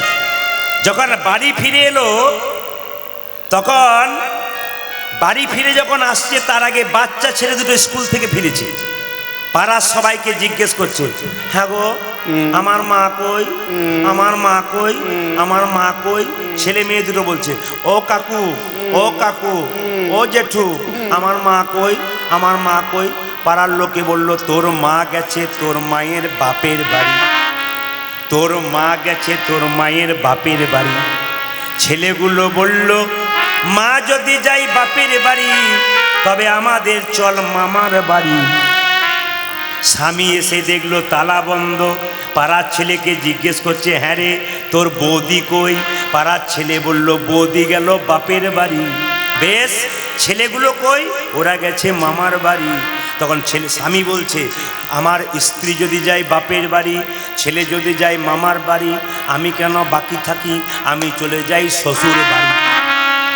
বাড়ি কটা? জোরে বলুন। এইদিকে তাকাবেন। নিমাই আস্তে আস্তে বড় হলো। ছোটবেলায় কি নাম? জোরে বলুন। নিমাই। যৌবন বেলায় কি নাম? গৌরাঙ্গ। আর যখন তার বয়স হয়ে গেল 40-এর উপরে, তিনি সন্ন্যাস নিলেন। তখন 24 বছর বয়সে সন্ন্যাস নিলেন, তখন নাম হলো শ্রী কৃষ্ণ চৈতন্য প্রভু। নামটা কেন হলো? এক একটার মানে আছে। শ্রী মানে সুন্দর, কৃষ্ণ মানে আকর্ষণ, চৈতন্য মানে চেতনা। যিনি প্রত্যেকটা জীবের মাঝে হৃদয়ে কৃষ্ণ নামের চেতনা জাগিয়েছেন, নিতাই গৌর হরিবোল বলে, তিনিই তো শ্রীকৃষ্ণ চৈতন্য প্রভু। জোরে বলুন শ্রীকৃষ্ণ চৈতন্য প্রভু কি না, জোরে বলতে হবে কিন্তু। শ্রীকৃষ্ণ চৈতন্য প্রভু কি, শ্রীকৃষ্ণ চৈতন্য প্রভু কি, শ্রীকৃষ্ণ চৈতন্য প্রভু কি। একটা একটা করে শুনবেন, কথার মধ্যে দারুণ পাঠ কীর্তনে মজা আছে কিন্তু। নিমাইয়ের প্রথম বিয়ে হলো লক্ষ্মীপ্রিয়ার সঙ্গে। কাল জেনেছেন কি করে মরেছে মায়েরা? লক্ষ্মীপ্রিয়া, জোরে বলুন। সাপে কেটে। দ্বিতীয় বিয়ে হলো কার সঙ্গে? বিষ্ণুপ্রিয়ার সঙ্গে। আচ্ছা, কালকে বলেছিলাম বিষ্ণুপ্রিয়ার সঙ্গে নিমাইয়ের বয়সের তফাৎ ক বছর? ক বছর? হ্যাঁ, 10 বছর। মানে নিমাই যখন সন্ন্যাস নিয়েছিল তখন তার বয়স ছিল 24, আর বিষ্ণুপ্রিয়ার বয়স ছিল মাত্র 14। যারা যারা বইপত্র পড়াশুনো করেন, এখানে এতজন কীর্তন শুনতে এসছেন, যারা বইপত্র পড়াশুনো করেন তাদের একটা বইয়ের নাম করব। চৈতন্য চরিতামৃত পড়েন অনেকে নাকি? আবার দেখবেন অমিয় নিমাই চরিত পড়েন শিশির কুমার, ডক্টর শিশির কুমার ঘোষের। আর একটা বই আছে দেখবেন জীব গোস্বামী পাদের চৈতন্য চরিত গ্রন্থ। সেই শাস্ত্র থেকে আজকে আমি পাঠের কথাটা বলবো, বিষ্ণুপ্রিয়ার চরিত্র। আচ্ছা, এতদিন কীর্তন শুনছেন, ভাগবত শুনছেন, একজন হাত তুলে বলতে পারবেন মহাপ্রভু কোন মন্দিরে বিলীন হয়েছিল? মহাপ্রভু বিলীন হয়েছিল কোন মন্দিরে? বাহ বাহ, দূর থেকে দাদা ভাইয়েরা বলেছেন, আপনারা শুনে এখন জগন্নাথ মন্দির। একজন আমাকে বললেন জগন্নাথের সম্বন্ধে একটু টাচ দেবেন। আচ্ছা মায়েরা, জগন্নাথের হাত গোটা না ঠুঁটো? জোরে বলুন। জগন্নাথের হাত ঠুঁটো। জগন্নাথ জগন্নাথ বলতে চাইছে, কি বলছে? আমার হাত নাই তোদেরকে হাত দিলাম, আমার পা নাই তোদেরকে পা দিলাম, আমার হাত নাই তোদেরকে হাত দিলাম। কেন জানিস? হাত দিয়ে কীর্তন করবি বলে। এক জায়গা থেকে অন্য জায়গা যেতে হবে রোজগারের জন্যে, আমি পা রাখলাম না, তোদেরকে পা দিয়ে দিলাম। জগন্নাথের চোখ গোল না পটল চেরা? জোরে বলুন, একটু জোরে বলুন। আচ্ছা, কৃষ্ণের চোখটা পটল চেরা না গোল? কৃষ্ণের চোখটা পটল চেরা কেন?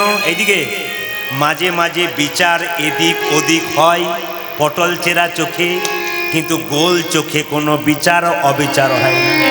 জগন্নাথ মন্দির, এদিকে মায়েরা, জগন্নাথ মন্দিরে কেউ যদি যান, জগন্নাথের চোখটা গোল কেন? ভিখারি গেলেও যা, ধনী গেলেও তা, ভিখারি গেলেও যা, ধনী গেলেও তা। খুব দামি কথা বলবো কিন্তু আজকে যে দামি কথাগুলো বলবো, নিতে পারলে আপনাদের জীবন সুন্দর হবে। আপনারা আজকে যে প্রসাদ পেলেন, এই প্রসাদের জন্ম কোথা থেকে হলো? এই যে প্রসাদ, এখন মহাপ্রসাদ পেলেন আপনারা, এই প্রসাদটা কেন পেলেন? কার কৃপাতে পেলেন? একটু আপনাদের জেনে যেতে হবে আজকে।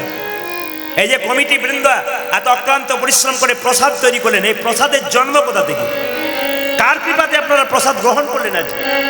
এই প্রসাদের মহিমা কি? আপনাদের একটা একটা করে বলবো, আগে শুনে নিন।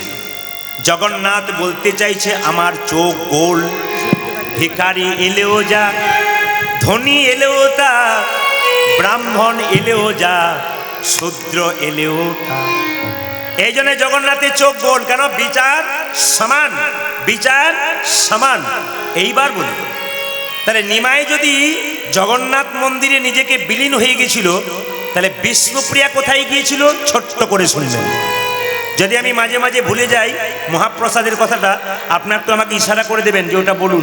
ভুলে যেতে পারি তো, অনেক কথা বলতে বলতে কথা ভুলে যেতে পারি। তো আপনারা ধুনোটা দেবেন, ধুনোটা একটু সরিয়ে নিন। ধুনোটা সরিয়ে না নিলে কি হবে না, অনেকের মুখে আড়াল হয়ে যাবে। একবার ঘুরিয়ে দিন, সরিয়ে নিন। আচ্ছা মায়েরা, নিমাই যখন 24 বছর বয়স ছিল, তার স্ত্রী বিষ্ণুপ্রিয়ার বয়স কত বললাম? জোরে বলুন, একটু জোরে বলুন। এই 14 বছরের মেয়েটা শিখিয়ে দিল স্বামী ভক্তি কাকে বলে। আজকালকার মেয়েদের স্বামী ভক্তি তো নিউ ডিজাইনের। বলবো না, ছেড়ে দেবো, রাগ করবেন না। বাবার দাদারা বলছেন বলুন বলুন, আজকে সুযোগ পেয়েছেন বলুন। আমরা তো বলতে পারি না, আপনি বললে কোনো অসুবিধা নেই, বলে দিন। এই দেখুন আজকালকার মেয়েদের ডিজাইন, আপনাদের এদিকের জন্য বলি নাই কিন্তু, আমি অন্য দিকের জন্য বলছি। বলছে আজকালকার মেয়েদের স্বামী ভক্তি কেমন একটু বলি। শ্বশুর মশাই সামনে বসে আছে, আর মেয়েটি তার সামনে স্বামীর নাম ধরে ডাকছে, এই তাপস। কি ডিজাইনের ডাক, যেন ঠাকুমার নাতিকে ডাকছে। না না, এটা লজ্জা নয়। এখানে আপনারা নিশ্চয়ই কেউ ডাকেন না, যাকেরা মাথা মারছে বলছেন না ডাকেন না, আসতে শুনবেন। তাহলে এইদিকে আমাদের এখানে যারা বয়স্ক মা রয়েছেন, একটু আমার কথাটার দিকে ধ্যান দেবেন। স্বামীকে কিন্তু অনেকে হ্যাঁ গো, কি গো, কিংবা বলে অমুকের বাবা, প্রিয়ার বাবা, সুমনের বাবা, এমনি করে ডাকেন। যেমন আমার বাবা গত বছর গত হয়েছেন 21শে ভাদ্র, 81 বছর বয়সে। সজ্ঞানে কথা বলতে বলতে আমার কোলে চলে গেছে। তা আমার মা আমার বাবাকে বলতো সব সময়, শুনছো গো প্রদীপের বাবা। আমার দিদির নাম হচ্ছে দুর্গা, এক ভাই এক বোন। তো দিদির জন্য বলতো, শুনছো গো দুর্গার বাবা, শুনছো গো প্রদীপের বাবা। দেখবেন আগেকার মায়েরা কিন্তু স্বামীর নাম ধরে ডাকতো না, কিন্তু এখনকার মেয়েরা ডাকছে। অপরাধ নেবেন না, এই জায়গাটা বাদ দেবেন। সবার কাছে নিবেদন রইল, স্বামীর নাম ধরে একবারে ডাকবেন না, 100% ডাকবেন না, ঠকতে হবে কিন্তু আপনাদেরকে। যেমন আমি একটা প্রমাণ দিয়ে দিই, এখনকার বয়স্ক মায়েরা কিন্তু স্বামীর নাম ধরে ডাকে না, একটা প্রমাণ দিয়ে দিই। আমার পাশের বাড়িতে একটা কাকিমা আছে, ভালো করে শুনবেন। তার বয়স হয়ে গেছে 65 বছর। সে আমার ইউটিউবে কীর্তন শোনার পর বলছে, প্রদীপ তোর তো ইউটিউবে প্রচুর কীর্তন শুনেছি, তা গুরুমন্ত্র না নিলে দেহ শুদ্ধ হয় না, তুই সব জায়গায় বলিস। তো আমার তো কোনো গুরুমন্ত্র হয় না, একটা ভালো গুরু ডেকে দিত যার কাছে মন্ত্র নিলে শুদ্ধ হব। বাবা কিছু মনে করবেন না, আমার যিনি গুরুদেব আছেন তিনি হচ্ছেন শ্রীপাঠ খয়রাসুল, আমার পাশেই। আমার গুরুদেবের নাম হচ্ছে অপূর্ব চট্টোপাধ্যায়, এখনো আছেন। তো তিনাকে বললাম, বাবা আমার কাকিমাকে একটু গুরুমন্ত্র দিয়ে দেবেন, আমি গানে চললাম। কথাগুলো শুনবেন। তো যেই না আমি গানে চলে গেলাম, কাকিমাকে গুরুমন্ত্র দেওয়া হয়েছে। কাকিমা আমার মায়ের কাছে এসে বলছে, প্রদীপ কবে আসবে? বলে কেন? গুরুমন্ত্র নিলাম আর তখন থেকে একটা গন্ডগোল হয়ে গেল। আমার মা ফোন করে বলে, তোর কাকিমাকে কি বলেছিস? গুরুদেব মন্ত্র দিয়েছে, সেই দিন থেকে গন্ডগোল হয়ে গেল। এইদিকে এদিকে। তো আমি জিজ্ঞেস করলাম, কাকিমা তুমি গুরুমন্ত্র নিয়েছো? হ্যাঁ বাবা। অসুবিধা হচ্ছে? কিচ্ছু না, তবে গন্ডগোল কি হচ্ছে? ভালো করে শুনবেন। বলছে তোর গুরুদেব, মানে আমার বাবা গুরুদেব যিনি হয়েছেন, বলছে গুরুদেব মন্ত্র দিল, বললো 3 বার ভজন করবি, সকাল দুপুর সন্ধে 3 বার ভজন করবি। কিন্তু হরে কৃষ্ণ নামটা গুরুমন্ত্র ভজনার আগে 1 বার করবি। তার মানে আপনারা যখন গুরুমন্ত্র ভজনা করবেন তার আগে মহামন্ত্র নাম ভজনা করবেন, তারপরে গুরুমন্ত্র ভজনা করতে। কেন? আগে মাঠটাকে তৈরি করতে হয়, তবে বীজটা ফেলতে হয়, তবে গাছ ভালো হয়।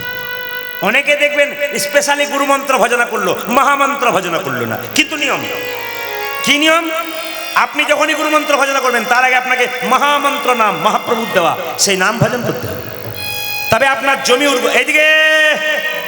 তবে আপনার জমি উর্বর হবে। তো আমাকে কাকিমা বলছে, ওই হরে কৃষ্ণ নামটা বলতে গিয়ে আমি থমকে যাই। বলে কেন? তোমার কি গন্ডগোল? বলছে আমি বলি হরে কৃষ্ণ কৃষ্ণ কৃষ্ণ হরে হরে, তারপরে আর বলতে পারি না। বলে কেন? তুই তো জানিস তোর কাকা বাবুর নাম কি? কিছু বুঝলেন? কি নাম? একটু জোরে বলুন, একটু জোরে বলুন। রাম। মানে কাকা বাবুর নাম তুই তো জানিস। আমি আগেকার মেয়ে কি করে বলবো হরে কৃষ্ণ কৃষ্ণ কৃষ্ণ হরে হরে, আর আমি বলতে পারি না, থেমে যাই। বললাম কাকিমা কোনো অসুবিধা নাই, ভগবানের নামে স্বামীর নাম হলে সে তো আনন্দের ব্যাপার, তুমি বলো। কোনো ওই তুই যতই কীর্তন কর, আমার পেটের ছেলে, কিছু মনে করবি না। আমি স্বামীর নাম জীবনে করি নাই, তাতে আমার হরিনাম হোক আর না হোক, আমি নাম করব না। বললাম তাহলে কাকিমা তুমি কি করবে? বলছে বাবা শুনে রাখ, আমি একটি বুদ্ধি করেছি। বলে কি? আজ থেকে আর তোর কাকার নাম বলবো না, ঠিক করেছি। আমি মন্ত্র ভজনা করব। কি করে? বলছে তুই তো জানিস আমার ছেলের নাম কি? আমি জানি ওনার 7টা ছেলে, মরে যাবার পর একটা ছেলে হয়েছে, তার নাম ফেলারাম, ফেলা ফেলা বলে ডাকে। বলছে আমি কি বলবো জানিস? হরে কৃষ্ণ কৃষ্ণ কৃষ্ণ হরে হরে, হরে ফেলার বাবা, হরে ফেলার বাবা, ফেলার বাবা, ফেলার বাবা হরে। আমি মনে মনে ভাবলাম কাকিমা তোমার ঘটে কি বুদ্ধি আছে গো?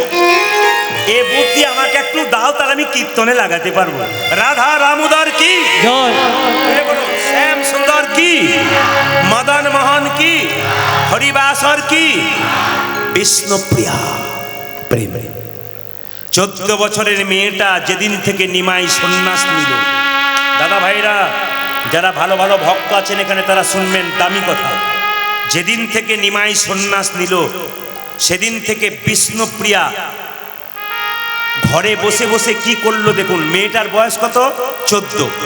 যে মেয়েটা আপনাদের বাড়িতে ক্লাস 9-এ পড়া দরকার, সেই মেয়েটা 14 বছরের মেয়েটা বিষ্ণুপ্রিয়া প্রত্যেক দিন সকালবেলায় ঘুম থেকে উঠে ভোর 4টের সময়, কি শীত কি গ্রীষ্ম কি বর্ষা, ভোর 4টেয় গঙ্গাতে স্নান করে।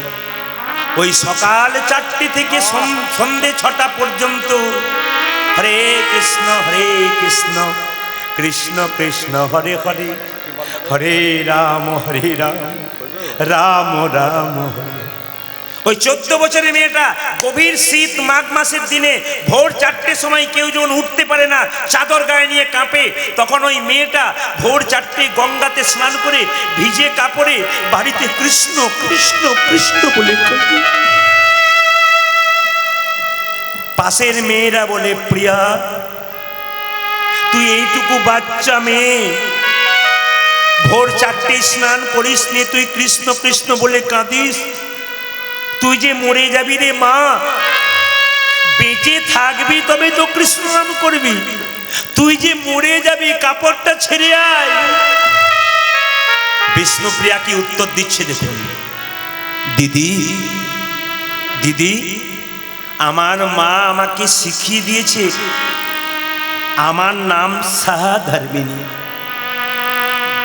যখন রামকৃষ্ণ ঠাকুরের সঙ্গে সারদা মায়ের বিয়ে হয়েছিল, ফুলসজ্জার রাত্রিতে জিজ্ঞেস করেছিল সারদা মাকে রামকৃষ্ণদেব, তুমি আমার কে গা? সারদা মা বলেছিল, আমি তোমার সাহাধর্মিনী।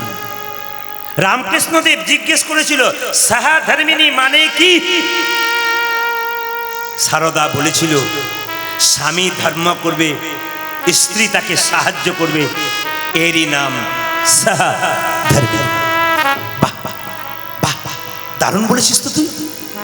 আমার স্বামী যদি কৃষ্ণ কৃষ্ণ বলে কেঁদে কেঁদে চলে যায়, আর আমি যদি ঘরে বসে তার পেছন পেছন কৃষ্ণ নাম না করতে পারি, আমার স্বামীর যে কৃষ্ণ কৃপা হবে না, আমার স্বামীর যে গোবিন্দের কৃপা হবে না। ওই 14 বছরের মেয়েটা কি শিখিয়ে দিয়ে গেল দেখুন, এটা আপনাদের শিখতে হবে। মেয়েরা বলতো, প্রিয়া তুই যে সকাল 4টে থেকে সন্ধ্যে 6টা হরে কৃষ্ণ নাম করিস, খাস কি? তুই তো খালি হরিনামই করছিস, খাচ্ছিস না, মরে যাবি যে রে। প্রিয়া বলছে, খাই। মায়েরা লক্ষ্য করুন, আমাদের সংসারে মেয়েদের ছেলেদের বলুন, সকাল থেকে রাত্রি পর্যন্ত 4-5 বার খাবার লাগে, কিন্তু বিষ্ণুপ্রিয়া কি করে দেখুন। ওই 14 বছরের মেয়েটা ভোর 4টে থেকে সন্ধ্যে 6টা পর্যন্ত হরিনাম করে, একটা করে ধান নেয়, ধানটাকে খুঁটতে খুঁটতে খুঁটতে খুঁটতে একটা করে চাল বের করে আর হরে কৃষ্ণ নাম করে।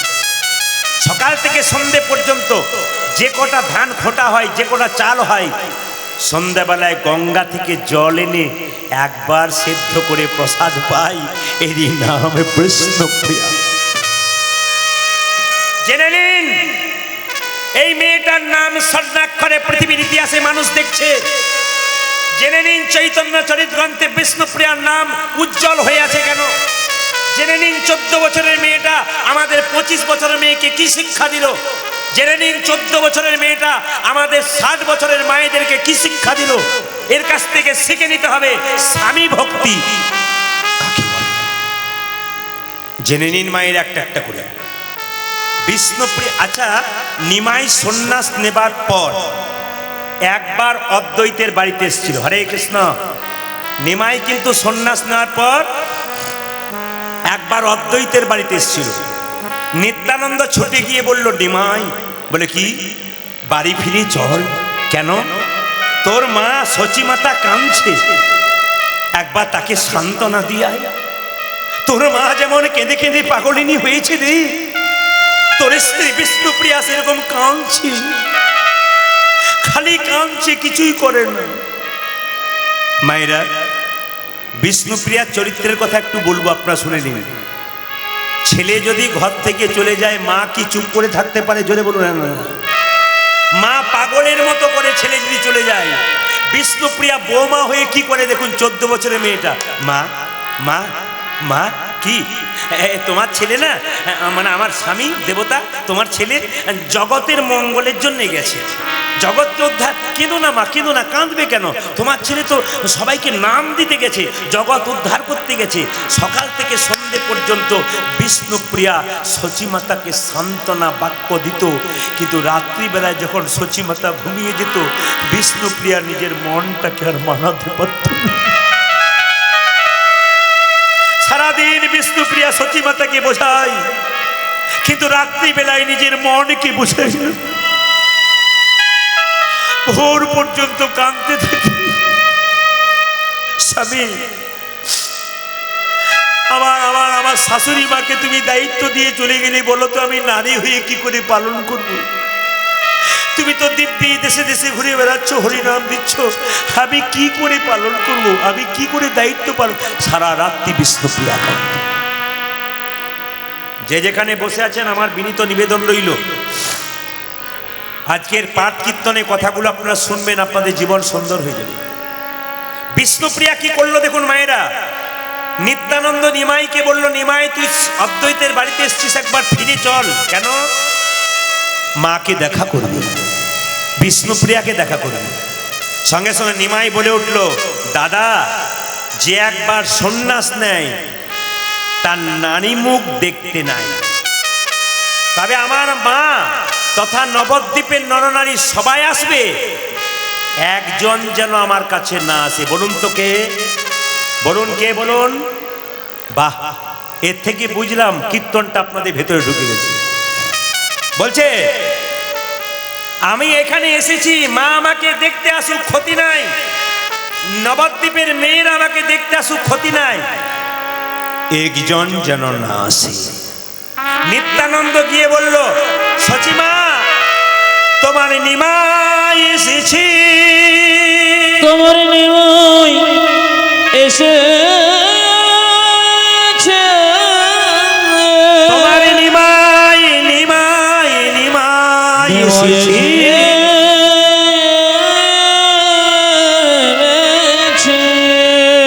কথাগুলো অনুভব করবেন যে এখানে বসে আছেন। বহুদিন পরে যদি মা ছেলেকে পায়, শুনতে পায় যে ছেলে ফিরে, আপনার ছেলে 10 বছর আপনার কাছে নাই, আপনি পাগলিনী হয়ে গেছেন।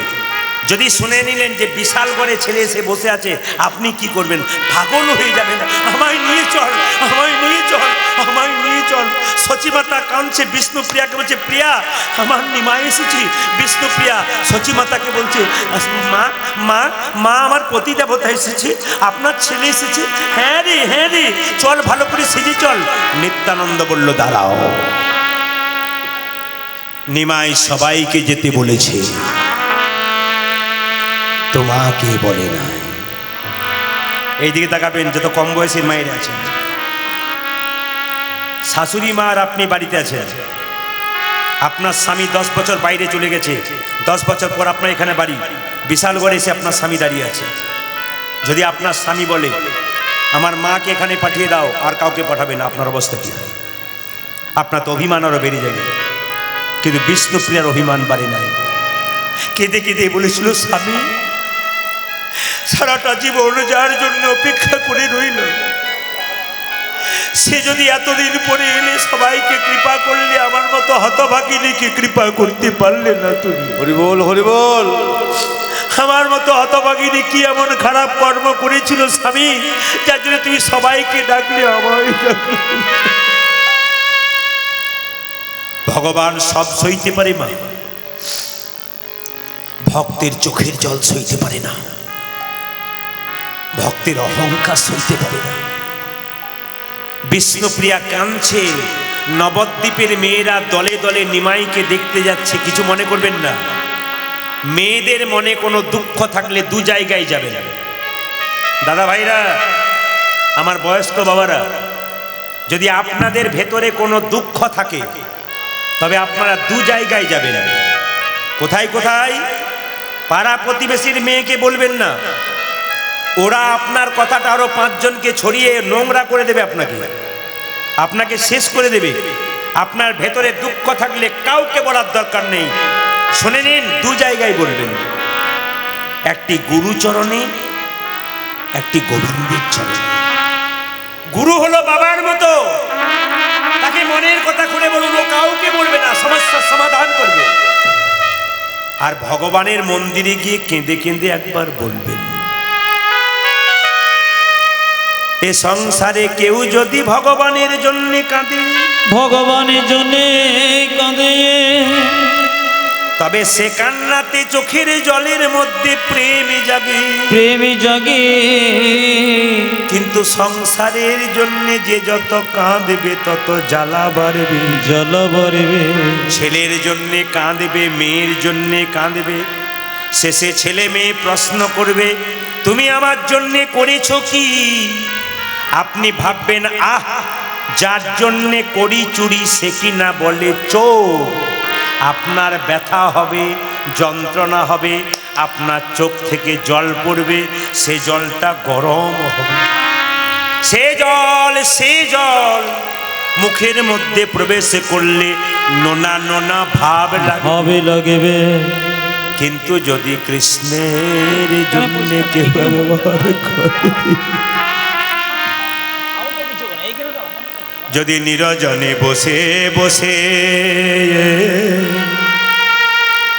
গোবিন্দের মন্দিরে কেউ একবার কাঁদিতে পারে, তার চোখের জল চোখের কোণ দিয়ে পড়ে না, তার চোখের জল চোখের মাঝ দিয়ে পড়ে, সে জল গরম হয় না, শীতল হয়।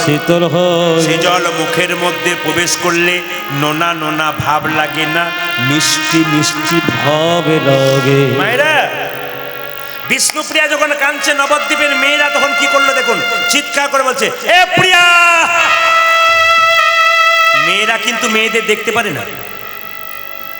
বিষ্ণুপ্রিয়া কাঁদছে, নবদ্বীপের মেয়েরা গৌড় দেখতে যাচ্ছে, আর বিষ্ণুপ্রিয়াকে খোঁচা মারছে, বিষ্ণুপ্রিয়াকে ডাকে নাই, তাই তারা বলছে এ প্রিয়া।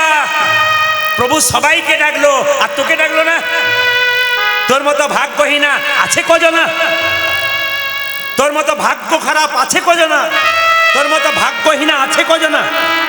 ওই 14 বছরের মেয়েটার উত্তর দেখুন, এইদিকে এদিকে। যেই না বলেছে তোর মতো ভাগ্যহীনা আছে কজনা, সঙ্গে সঙ্গে 14 বছরের মেয়েটা কি উত্তর দিচ্ছে জানেন? ওগো, তোমরা আমাকে ভাগ্যহীনা বললি, আমার মতো ভাগ্যবতী আছে কজনা? বলে কেন? যাকে দেখবার জন্য হাজার হাজার মানুষ চলে যায়, সে তো হাজার হাজার মানুষের নয়, সে তো আমার মানুষ। আমার মানুষকে দেখবার জন্য যদি হাজার হাজার মানুষ চলে যায়, তবে আমার মতো ভাগ্যবতী কজন হয়? হরি বল, হরি বল। কত দামি কথা বলেছে বলুন। যাকে দেখবার জন্য হাজার হাজার মানুষ চলে যাচ্ছে দিদি, সে তো হাজার হাজার মানুষের নয়, সে তো আমার মানুষ। আর আমার মানুষকে দেখবার জন্য যদি হাজার হাজার মানুষ চলে যায়, তবে আমার মতো ভাগ্যবতী কজন? মেয়েরা থমকে গেল। প্রিয়া, তুই যাবি না? না না, আমি যাব না। তুই যাবি না? না, আমি যাব না। কেন যাবি না? ভক্ত যদি ভগবানকে ডাকে, ভক্ত ভগবানের কাছে যায় না, ভগবান ভক্তির কাছে যায়। অহল্যা পাষাণ হয়েছিল, রামকে ডেকেছিল, রাম অহল্যার কাছে গিয়েছিল, অহল্যা তো রামের কাছে যায়। ডাক যদি সঠিক হয়, ভগবান আসে। এই জন্য যতজন কীর্তন শুনতে এসছেন, আপনাদের কাছে নিবেদন রইল, সারাদিনে সময় না পান, যদি 5 মিনিট পান, ওই 5 মিনিটটা স্পেশাল ভগবানের জন্য। একবারে 5 মিনিট ভগবানকে ডাকবেন। কোনো আপনাকে 4 ঘন্টা ডাকার দরকার নেই, 10 ঘন্টা পড়ার দরকার নেই, কিচ্ছু দরকার নেই। আপনি 5 মিনিট ডাকবেন, ওই 5 মিনিটটা পাক্কা দিয়ে দেবেন, ওইটাতে কাজ হয়। ছেলে যদি বুদ্ধিমান হয়, বেশি পড়তে হয় না। কেন? একটু পড়লেই ফাস্ট হয়ে যায়। কেন? যেটা পড়ে সেইটা ঢুকে যায় ভেতরে। আপনারা সেরকম ডাকার মতো ডাকতে পারলে ভগবানকে আপনার সামনে আসতে হবে, আপনাকে ভগবানের সামনে যেতে হবে। যেই না বলল বিষ্ণুপ্রিয়া তুই যাবি না? না বাবা, কিছু মনে করবেন না। যারা বইপত্র পড়াশোনা করেছেন তারা জানেন যে সন্ন্যাসের পরে নিমাই বিষ্ণুপ্রিয়ার কাছে আসে না। কিন্তু চৈতন্য চরিতগ্রন্থ জীব গোস্বামী পাদের বলছে একদিন এসেছিল। ও মায়েরা, একদিন নিমাই রাত্রি 12টায় সন্ন্যাসের পরে বিষ্ণুপ্রিয়ার কাছে এসেছিল। দেখে নিন অভিনয়টা, আমার কাছে দেখে নিন। আজকে পাঠ কীর্তন শুনছেন, এদিকে তাকাবেন, অভিনয়টা দেখে নিন। বিষ্ণুপ্রিয়ার কাছে রাত্রি 12টার সময় একদিন নিমাই এসেছে। বিষ্ণুপ্রিয়া ঘুমাচ্ছে, রাত্রি 12টা। প্রিয়া, প্রিয়া, আমার দিকে তাকাবেন সবাই। প্রিয়া, প্রিয়া, ও প্রিয়া, প্রিয়া, কে কে তুমি? আমায় চিনতে পারো না? দরজা খোলো। না, আমি খুলবো না। কে তুমি আগে বলো। আমি তোমার পতি দেবতা এসেছি। আচ্ছা মায়েরা, স্বামী যদি বহুদিন বাড়ি চলে যায়, রাত্রিবেলায় ঘুমাচ্ছেন, রাত 12টায় যদি দরজার সামনে আপনার স্বামী ধাক্কা দেয় আপনি পাগল হয়ে যাবেন। বিষ্ণুপ্রিয়া 14 বছরের মেয়েটা নিমাই যখন একবার এসছে সন্ন্যাসীর পরে, বিষ্ণুপ্রিয়া তখন দরজাটা না খুলে বলছে, তুমি এসেছো প্রভু, তুমি এসেছো, তুমি এসেছো, আমি কি করব, আমি দরজা খুলবো না কি করব, আমি তো খুঁজে পাই না, আমি কি করব, তুমি এসেছো কিন্তু তুমি দরজায় দাঁড়াবে কেন? হ্যাঁ হ্যাঁ আমি দরজা খুলবো। খুব দামি কথা শুনছে। নিমাই পেছনে এসে দাঁড়িয়ে আছে, বিষ্ণুপ্রিয়া দরজাটা খুলেছে, আমার দিকে তাকাবেন।